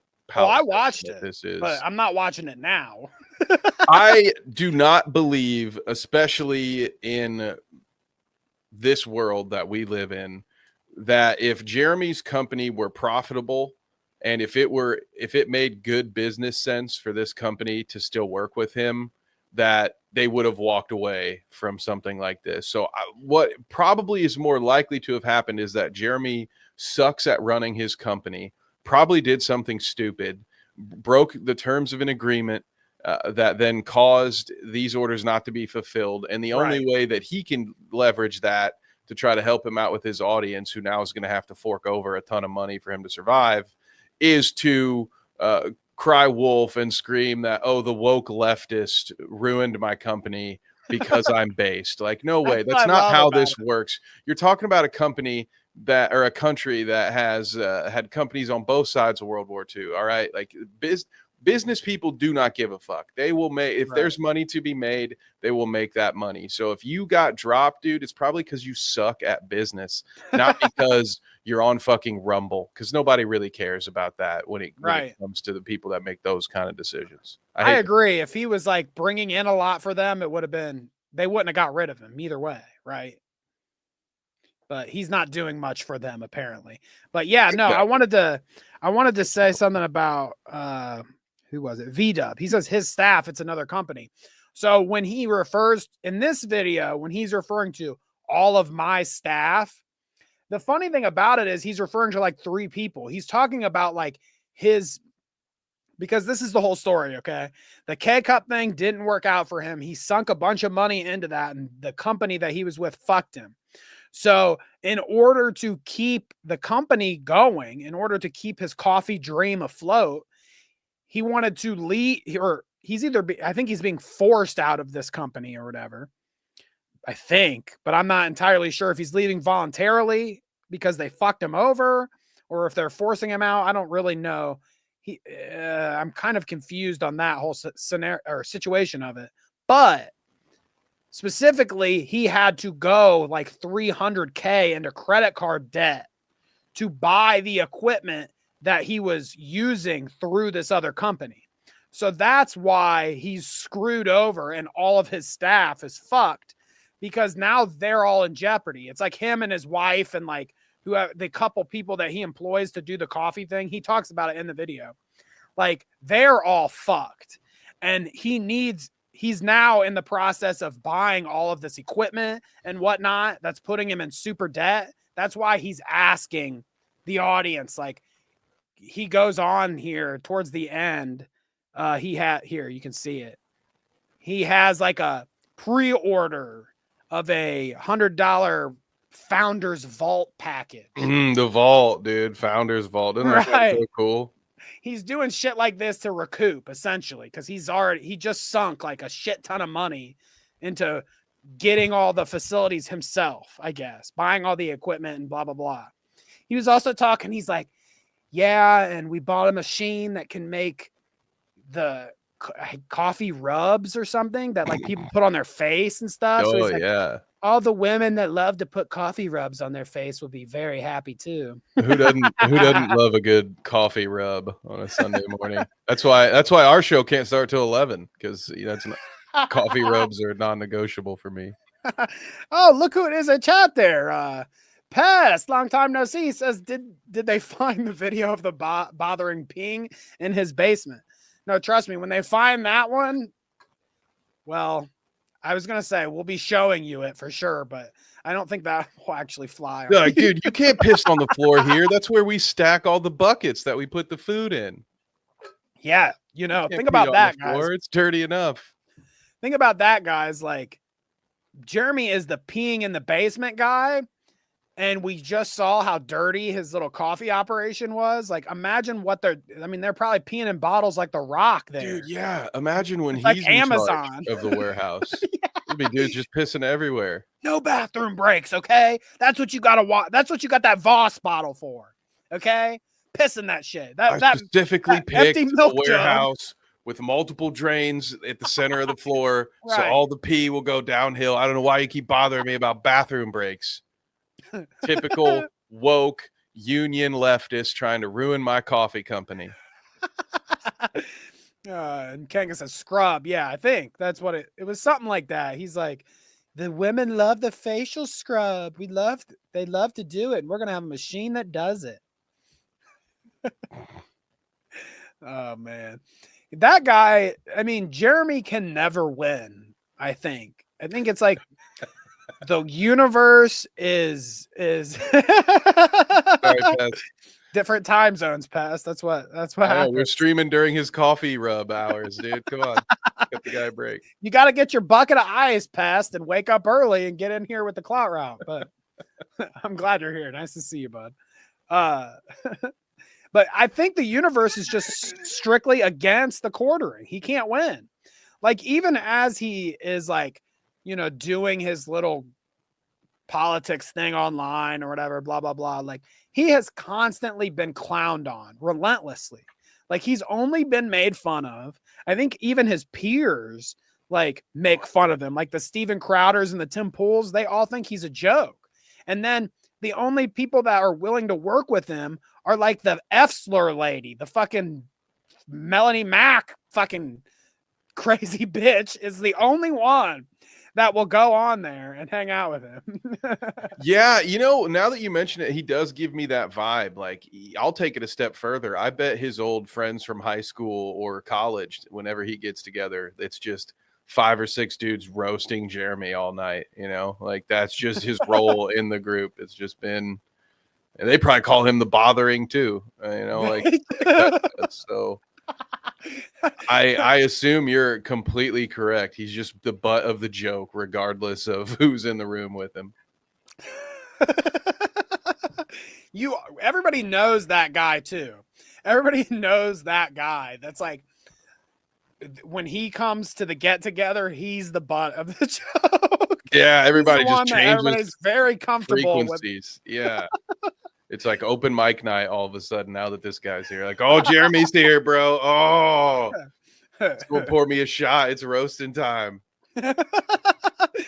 Oh, dear Lord. So, all right. One last story before we get out of here.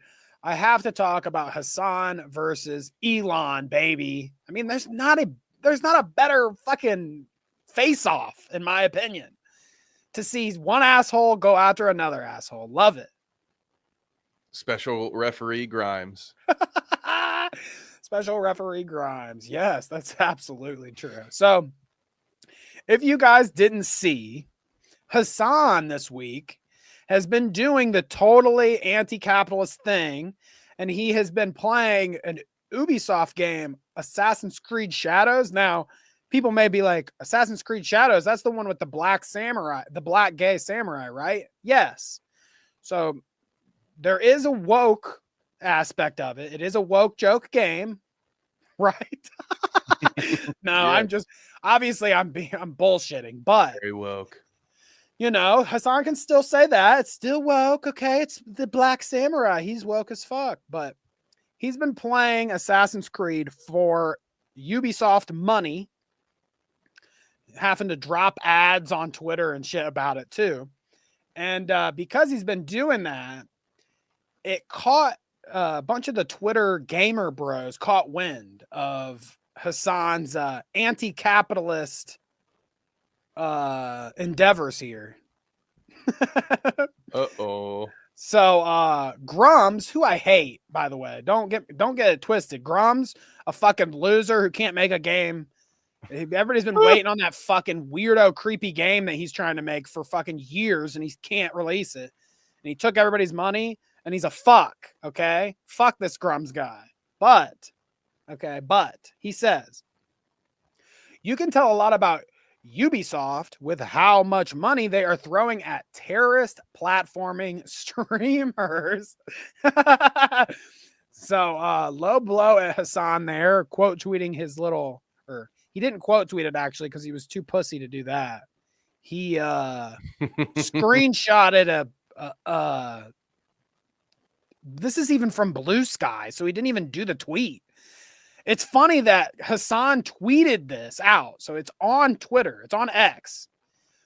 But Grums, when he posted about it, posted a screenshot of Hasan's tweet that gets automatically posted to Blue Sky. What the fuck is going, like, what is Grums on Blue Sky, like, trolling there too? He's like looking around on there for posts so he can still clown on the libs. Who would do something like that? I, for one, am shocked. That would be like What a having a weird burner Truth Social account that you use. And I think that would just be foolish. Who would do something like that? But so Grum says this, and then Elon follows up. He says Hasan is a fraud. Ooh. Hasan Well, is a fraud. you know what they say about broken clocks, Danny? I knew that was coming. It says sellout would be more accurate. Objectively, he's promoting a terrible game just for the money. Now, I don't know. Kind of like anything our about the president game. did with those terrible cars that are getting recalled. Uh-oh. Oh, Leon, you screwed me, you son of Tesla. a bitch, Leon. I hate Tesla. I can't even drive the fucking Teslas, okay? And I invested like hundreds of thousands of dollars in Tesla, and my stocks are sinking, Leon. Okay? What the fuck? Get your Leon, dumb... what is this? Stuck together, it's held together with an Elmer's glue stick. What are you doing? Get your dumb fucking kid, okay? Get your target practice fucking little kid out of my White House, okay? I'm tired of him talking shit about me under his breath. He told me to shut up. He told me you were the real president. I mean, come the fuck on. What are you talking to your kid about? But yeah, Elon's not happy, okay? Tesla brand coffee. That would be a good grift for him, honestly. Like, that might work out better than coffee brand coffee. We have such integrity here at Coffee Brand Coffee. This is the chainsaw for coffee. Chainsaw. Oh boy. But I pulled that down preemptively because Hasan also screenshotted Yeah, I love the back and forth. So he screenshotted Grums's instead of quote tweeting it, he screenshotted it. And the same post that Grums screenshotted him. So okay. We see how they're operating here. I can't wait. Can we take a screenshot of this? I can pull that up as our visual instead. Hasan says, this bitch literally paid someone to power level his character in Path of Exile 2. What do you mean I'm a fraud? Elon, I challenge you to a duel in Elden Ring. I will cook your fat rolling ass. So two things here from me. One of your gamer bros here at the Clout Route. Two things. First off, both things can be true. What do you mean I'm a fraud? Yeah, what? Huh? Both like things. A Spider-Man meme going on right now. Right. Okay. But secondly, it's like he says, I'll challenge you to a duel in Elden Ring. And I want to know if this resonates with any of my other gamer bros out there in the audience. But like, if you're challenging someone to a duel in games, Elden Ring is like the last thing that I would think of in my mind. It's a single player game, usually. Like, you can join other people's games and shit, and there is a multiplayer aspect of it. But like, in my brain, Elden Ring is a single player game. And if you're gonna like challenge somebody to a game, it's like, oh, let's get on Marvel Rivals and do a 1v. I mean, I don't even know if you can do 1v1 on there. Let's get on Call of Duty and do a 1v1. Like, why the fuck you stream that, man? To me, it is Hasan saying, Elon, you're not even a gamer. What do you mean? You're a fraud, dude. You don't even play Path of Exile 2. Meanwhile, he, standing on his gamer laurels, is like, let's 1v1 an Elden Ring. I feel like it's the most like, it's like the only game that Hasan's ever actually played. So that was obviously the one he was going to say, let's duel. But no one in their right mind would think Elden Ring, let's duel. Like, I don't know. Am I wrong here? It just is a weird one to be like, it sounds like a guy that doesn't actually game himself challenging someone to a gaming duel, you know? Yeah, it's like my buddy Sean who only plays NBA 2K. So if you got anything to say, his response will just be, "Well, you can't beat me in 2K," which is a great response to anything. Losing a game of beer pong. Well, you can't beat me in 2K though. So I was like, well, yeah, I mean, that's the one game that you play. So now maybe it's a little bit of, as V-Dub says, leaning into that meme of Elon having a trash Elden Ring build. Right, which so is it's what I part of that. figured, right? Why But he yeah, said it. this is so funny to me. It's just two scammer grifters. It's a typical pot and kettle situation. And shout out to our new member, our first member, first in the chat, first in the memberships. That's that would right. be best. Welcome. Chat, always. Appreciate you, sir. We haven't done that bit for a while, have we? Well, we have to get back on that. But no, I guess VW says it's big in those games, having duels. It's always been in Souls games. So like, well, look, there I am. I'm Mr. Gamer and I don't even know. No, it's just, and I get that that is a thing. Like, obviously I knew that there is PvP in those games, but do you know what I mean? Like, for maybe I'm the only one that thinks this way, I guess. But my gamer brain, if I was thinking like, I'm going to 1v1 somebody in a game, my first thought wouldn't be Elden Ring. But I guess how you're saying, because of his build and yada yada, maybe that's where the connection is. Okay, so it's a combination of that and what you said, which is Hasan's only going to offer something that he plays and is good at to say, well, 1v1 me in this. Just like, you know, I would challenge Hasan to a game of horse before I challenge him to a boxing match, right? You know, right. Like, okay. Because I'm trying to win out here.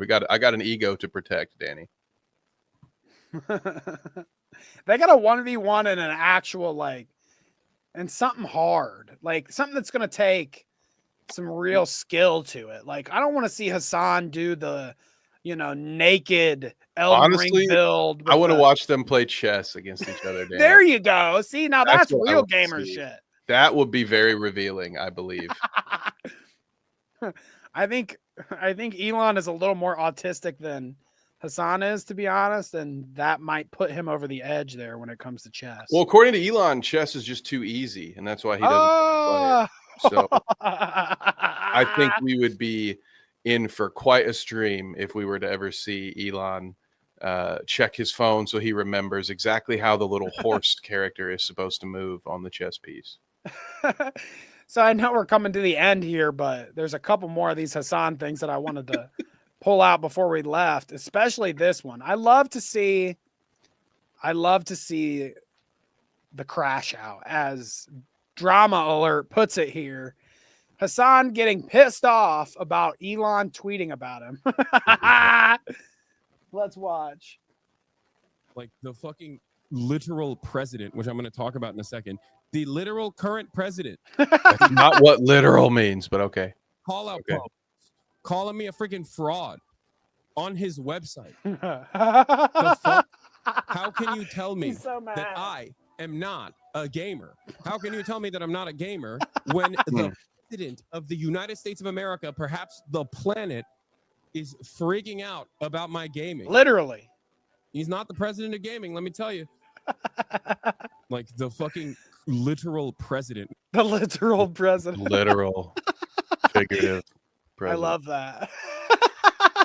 Oh boy, that is a brain that gets smoother and smoother every day, isn't it, Danny? I love it. He's angry, Kevin. Give him a break, okay? Like my dome. Yeah. He's upset, because wouldn't you be upset if the guy whose app that you hang out on all day, okay, Hasan, anti-capitalist, anti-Nazi guy, you know, big stand-up guy, who is on the Nazi, and he would call it a Nazi platform. He would. Hasan would. But he is also spending all of his time on said Nazi platform, which is interesting. Like, I don't know what that says about him necessarily. But, Kevin, we got to give him a break, because if Elon was making tweets like this about me, maybe I'd be crashing out too. Hasan is such a chicken shit, redacted that he blocked me. Dude, I'd be dancing if I got that tweet. I'd be having a good time. There would be no shows that evening. They'd be canceled because I'd be drinking a bottle of rum straight as if I were a pirate stranded at sea. Or I'd be having just a gay old time singing some sea shanties. Getting wasted, dude. It'd be my favorite day ever. Sleek says, because it's terrible to be autistic. Okay. Not when you're playing chess, though, Sleek. Think about that. You know, I don't know how it is to be autistic, but I know that when it comes to chess, not so bad. That and gambling, I think, right? Right. I think. We paint with a wide brush here, folks. Right. So there's that, his little crash out and why, because Elon is busting his balls. But before we go, we've got just a couple more clips here. Here is him flipping out about more of Elon's tweets. Let's see this. This is the one we just looked at, the R word. He busted that I blocked him. This guy is such a fucking loser. I can't believe it. I can't. Oh my God. I'm going to have Grimes on again on the broadcast. I'm so jealous of his internet. Look at how many tabs he's got open. It's just running. You have Grimes on the broadcast. He tried to do that on Monday. James' broadcast. You keep this shit up. You said what? If you tried to do that on Monday, James's computer would blow Yeah, up. we try to have 3 tabs open on Monday, and it's, red alert. This dude's out here.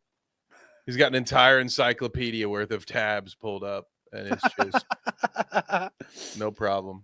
Nice to see you, Pest. Thanks for stopping by. Later on, Pest. Appreciate you, sir. Thanks for coming. You keep it going. I'm gonna interview everybody. Okay. I love that though. Time to learn Blue Sky, buddy. No, this is the whole point. No, I did block him. Yes, it's not a lie. It's right here on screen. Of course I blocked him. I don't want to see his fucking post, dude. What do you mean? If there's a post that is relevant, Megaphonics will let me know. Okay. I will say, dude, it was a lot of fun. I had Elon muted for a very long time, didn't block him. But then it would be fun because occasionally somebody will reply to Elon and it will get enough traction that even though he's muted for me, I'll see the reply and then they'll have that little message like this. And there's nothing more tantalizing to someone like me than having Twitter tell you, hey, one of the idiots you don't like posted something and here's a response to it that's going viral. You probably want to see this, don't you? You sick bastard. And I'm like, God damn you, Twitter. You're right. I do. Which idiot said what? And 9 times out of 10, it was Elon. And I was like, right, exactly. No, I mean, I can appreciate a petty king here, to be honest. Like, we can rag on Hasan all we want, but there's nothing better than him being like, oh, I'll have Grimes on again. I'll have your daughter on if you don't shut up. I'll interview everybody. Like, I'll have them all on. I love that energy. Keep that energy. I want you to interview every one of his kids, every baby mama, and I want Elon to absolutely go nuts about it on Twitter. I mean, it's going to be funny when Hasan gets banned because I feel like that's coming, right? Like, I feel like that is where it's going to go.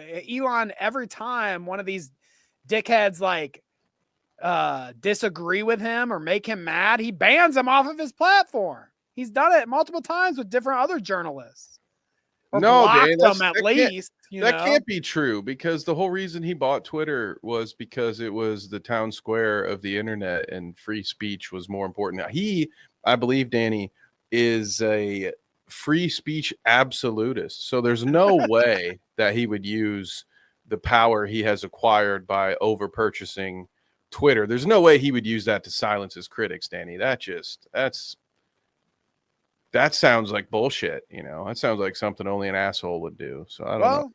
He's not being an asshole yet, Kevin, because there are viral clips of his daughter actually on Hasan's program going around on Twitter talking shit about him specifically, and they're all still up, so he's being a good sport about it. Okay, he become meme and he let everyone make him meme. Okay, here is Yeet. He says Hasan interviewed Elon's daughter Vivian today, and she brought the heat. Calls her dad out for being dog shit at gaming and yelling at employees. So let's listen to some of this. Hasan just finding new ways to get me to hate him, wearing a New York Knicks hat.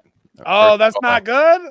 First of all, Pacers all day, every day. Secondly, I can't believe he's a sports guy. He definitely gave me bread and circuses. This is all a distraction for the idiot dummies vibe. He didn't seem like the kind of guy who would get into sports ball. So here he is. Wouldn't you know it, Hasan cosplaying again on his stream. All right, so let's listen to a little bit of this Vivian and Hasan conversation here.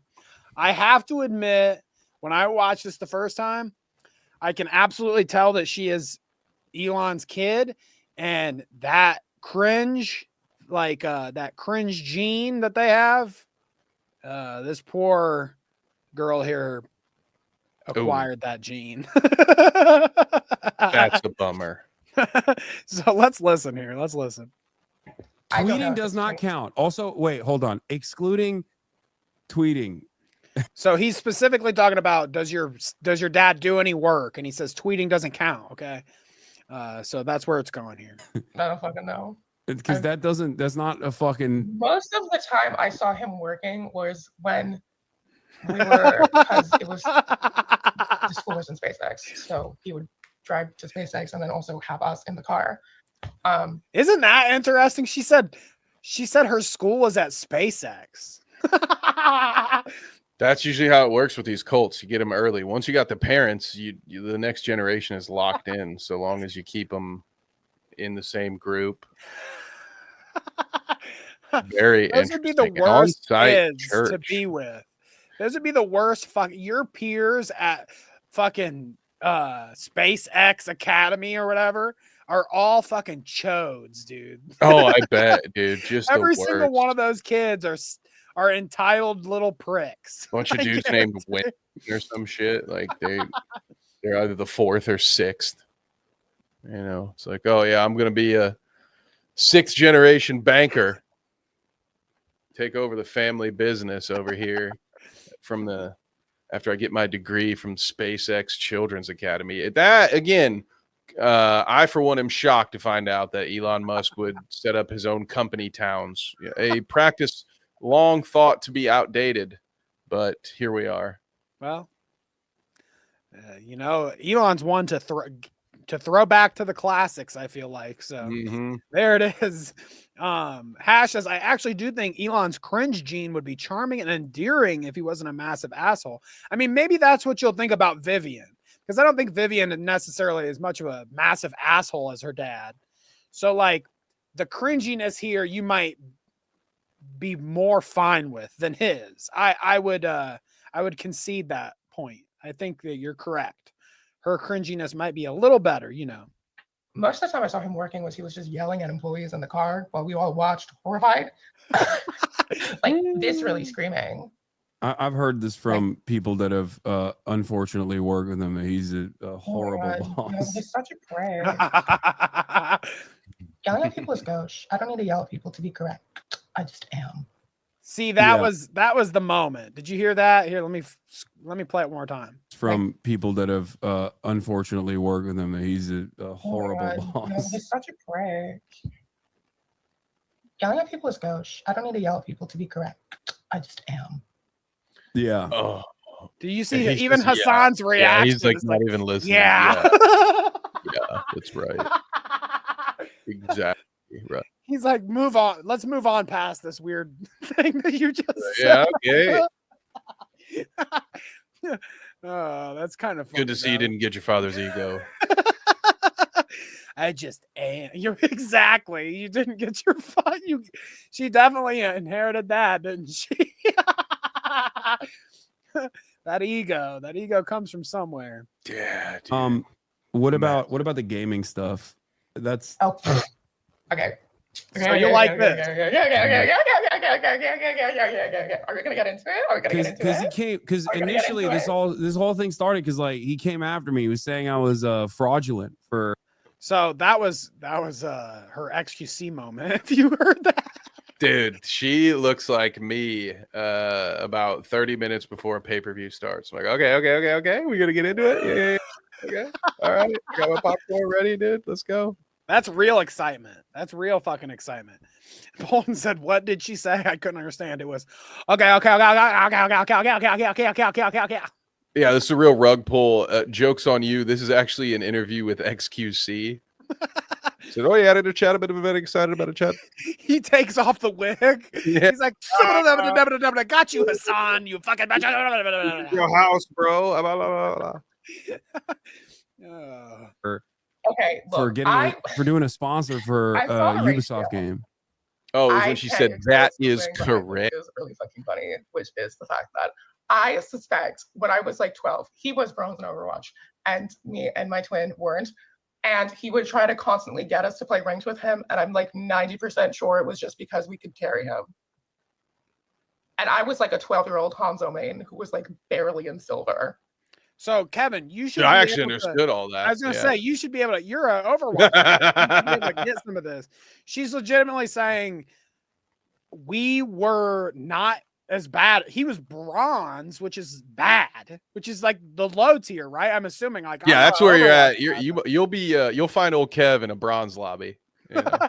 So Elon's about as bad as Kevin is at Overwatch, and he was like getting his two 12-year-old twins to boost him in Overwatch.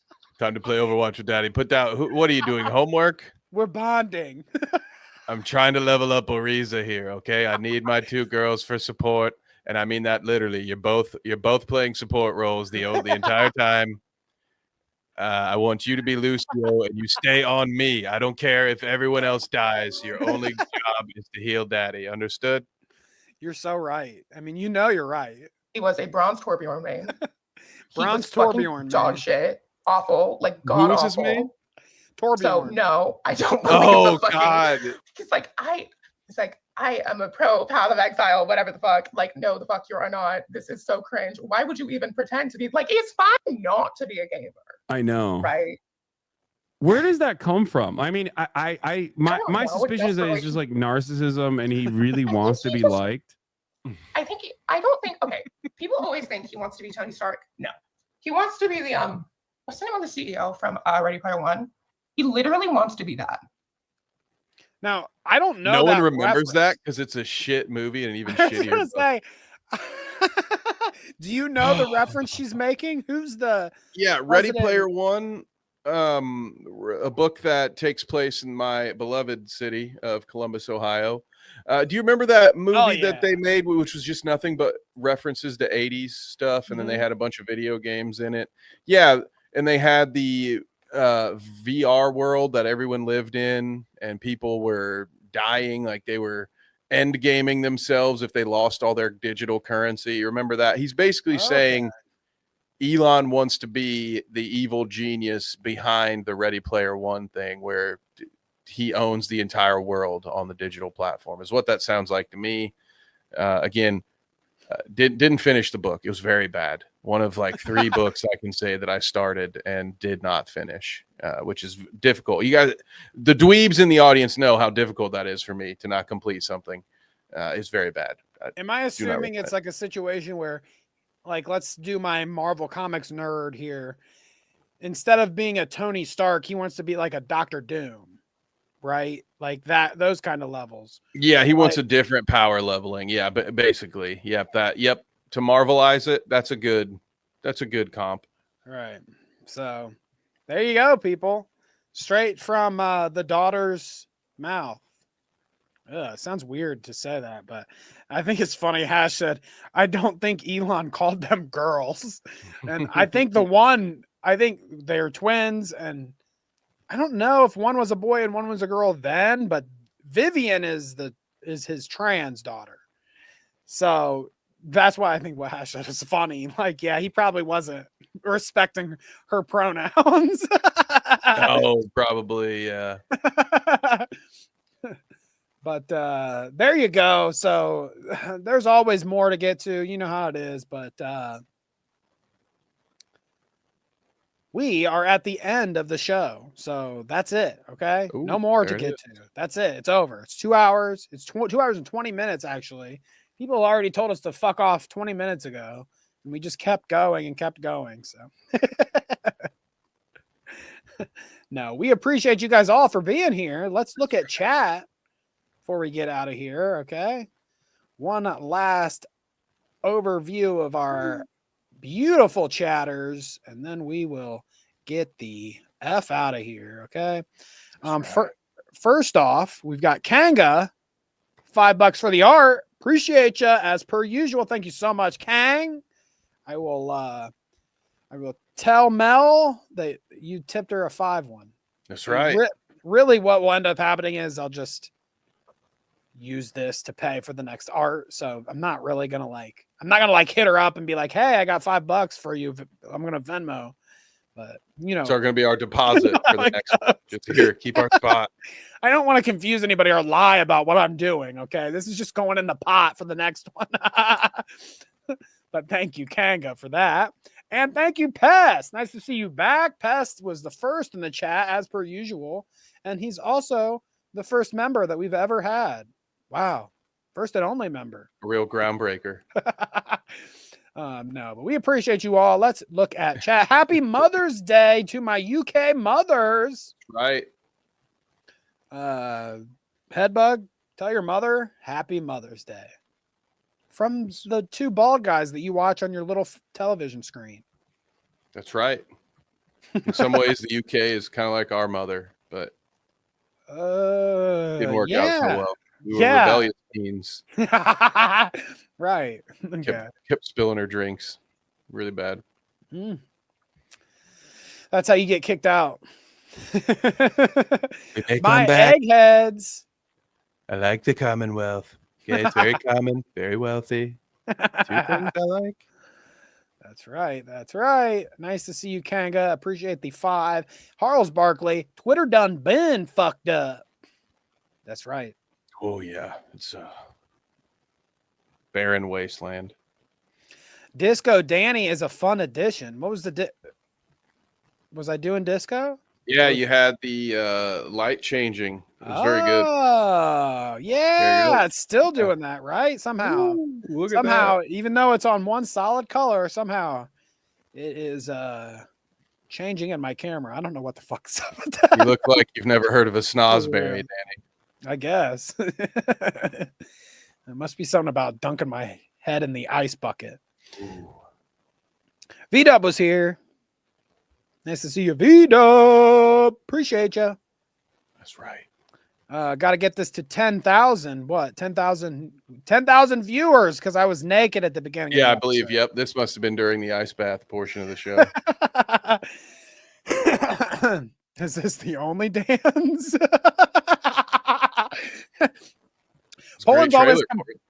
Poland's always complaining about, don't put it behind the paywall. Okay. I got rid of Netflix to watch you guys or whatever.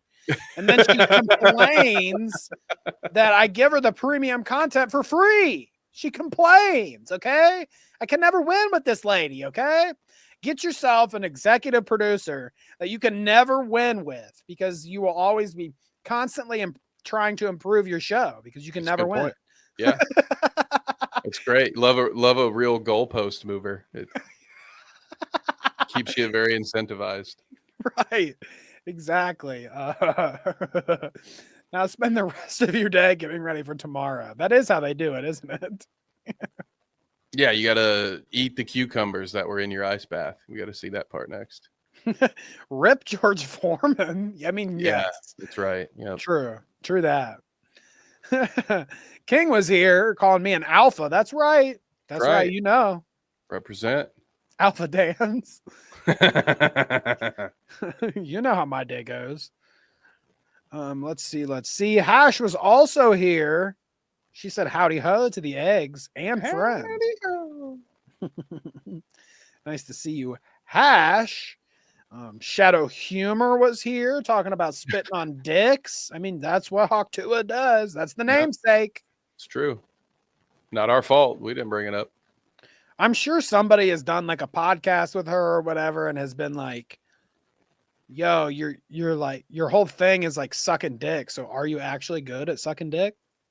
I'm sure somebody's had to have asked. Yeah, probably Adam 22 would be my guess. Which pervert? Who was the first pervert to ask? Honestly, it was probably Jake Paul probably asked. But that was a non-recorded conversation. Is that an ask and you shall receive kind of thing? Because if we remember, gang, you can tap into the Clout Route vault and see this for yourself. It was actually Bill Maher that first tried to get Hawk Tuah to do her own show, but wouldn't you know it, she did that show on Jake Paul's network. So perhaps there was too much take a penis, leave a penis talk in That's Club right. Random. That's right. You might be onto something, Kevin. You might be onto something. He's like, come to your podcast in my studio, girl.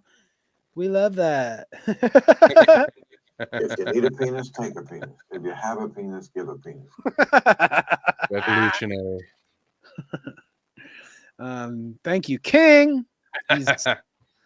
He appreciates my spiciness with the morning coffee, and I appreciate you, my friend.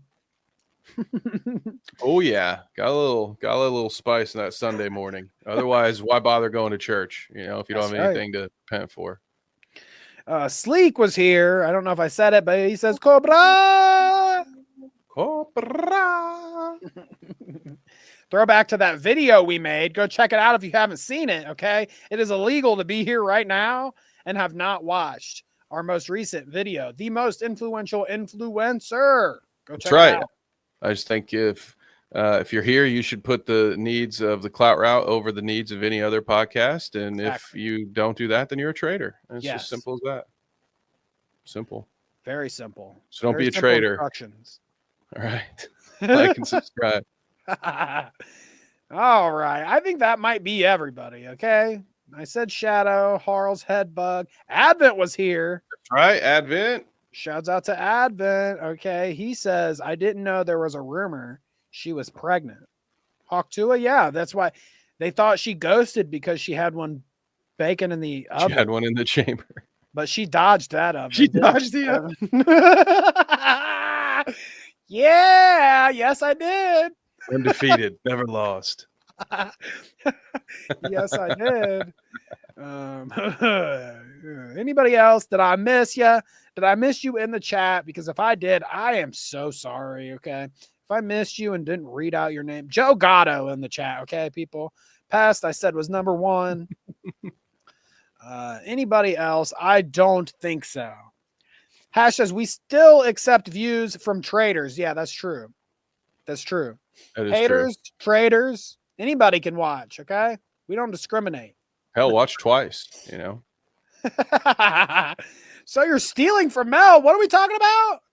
All right, you stole that $5. That's You gotta give it to her right now. That's what I'm saying. Just use it as a deposit. Just say, hey, God damn it. I know this will really help right now. So here's your $5 deposit.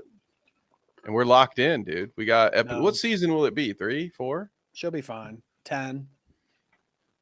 Actually, no, we're just gonna commission we'll just I'd like to have her commission us into Dragon Ball Z characters, Danny. One of us can be I did that. Namekian, and then the other gets to be Krillin. You've got the 6 dots on your forehead. Yeah, dude. And I've got little pointy danglers. Yeah, exactly.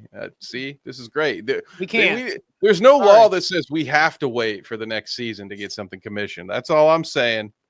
I think I've got some ideas for how we can not steal Mel's money. Okay. You know what I was just thinking about? And, you saying the Piccolo thing, because Piccolo, like, he's green, but he's very, like, I don't know how to put it. He's coded a certain way in Dragon Ball. Okay. Let's just say he's coded a certain way. He's green skinned, but he's coded to be a different color skin, I feel like. But having said that, if we did Dragon Ball Z art and one of us was Piccolo, it would be like green face. Oh, and that's not. It would be like race appropriation. And now that I said that, you know, and I'm pulling up the art here, Kevin is actually doing green face. So you're Hassan's saying I'm doing gonna have red to be face. Piccolo on the next one too? We can't switch it to TN real quick, and I just give me a third eye. Hassan's doing red face. Kevin's doing green face. Ethan's doing blue face. We already saw him do black face once. I mean, this shit is crazy. It's out of control, people. Unacceptable, dude. I'm surprised you guys haven't canceled us yet. Anyways, people, we will catch you on the flip side. Hash says something about tripping. We're tripping balls right now, baby. Trip balls with us into the next episode, okay? I want you to trip so many balls that you don't even know what happens between now and the next episode of Clout Route, okay? Your coherence won't come back until next Sunday at 11 a.m., okay? That's what I want you to do. Trip so many balls, get a little foam pit for all of them just to keep them in place. I'm tripping so many balls, I got to call up Amaranth for a ball pit, okay? Yeah, there it is. I hear they have them at the Gothic Castle as well. All right, let's get the fuck out of here. Peace, people. See ya later. Peace.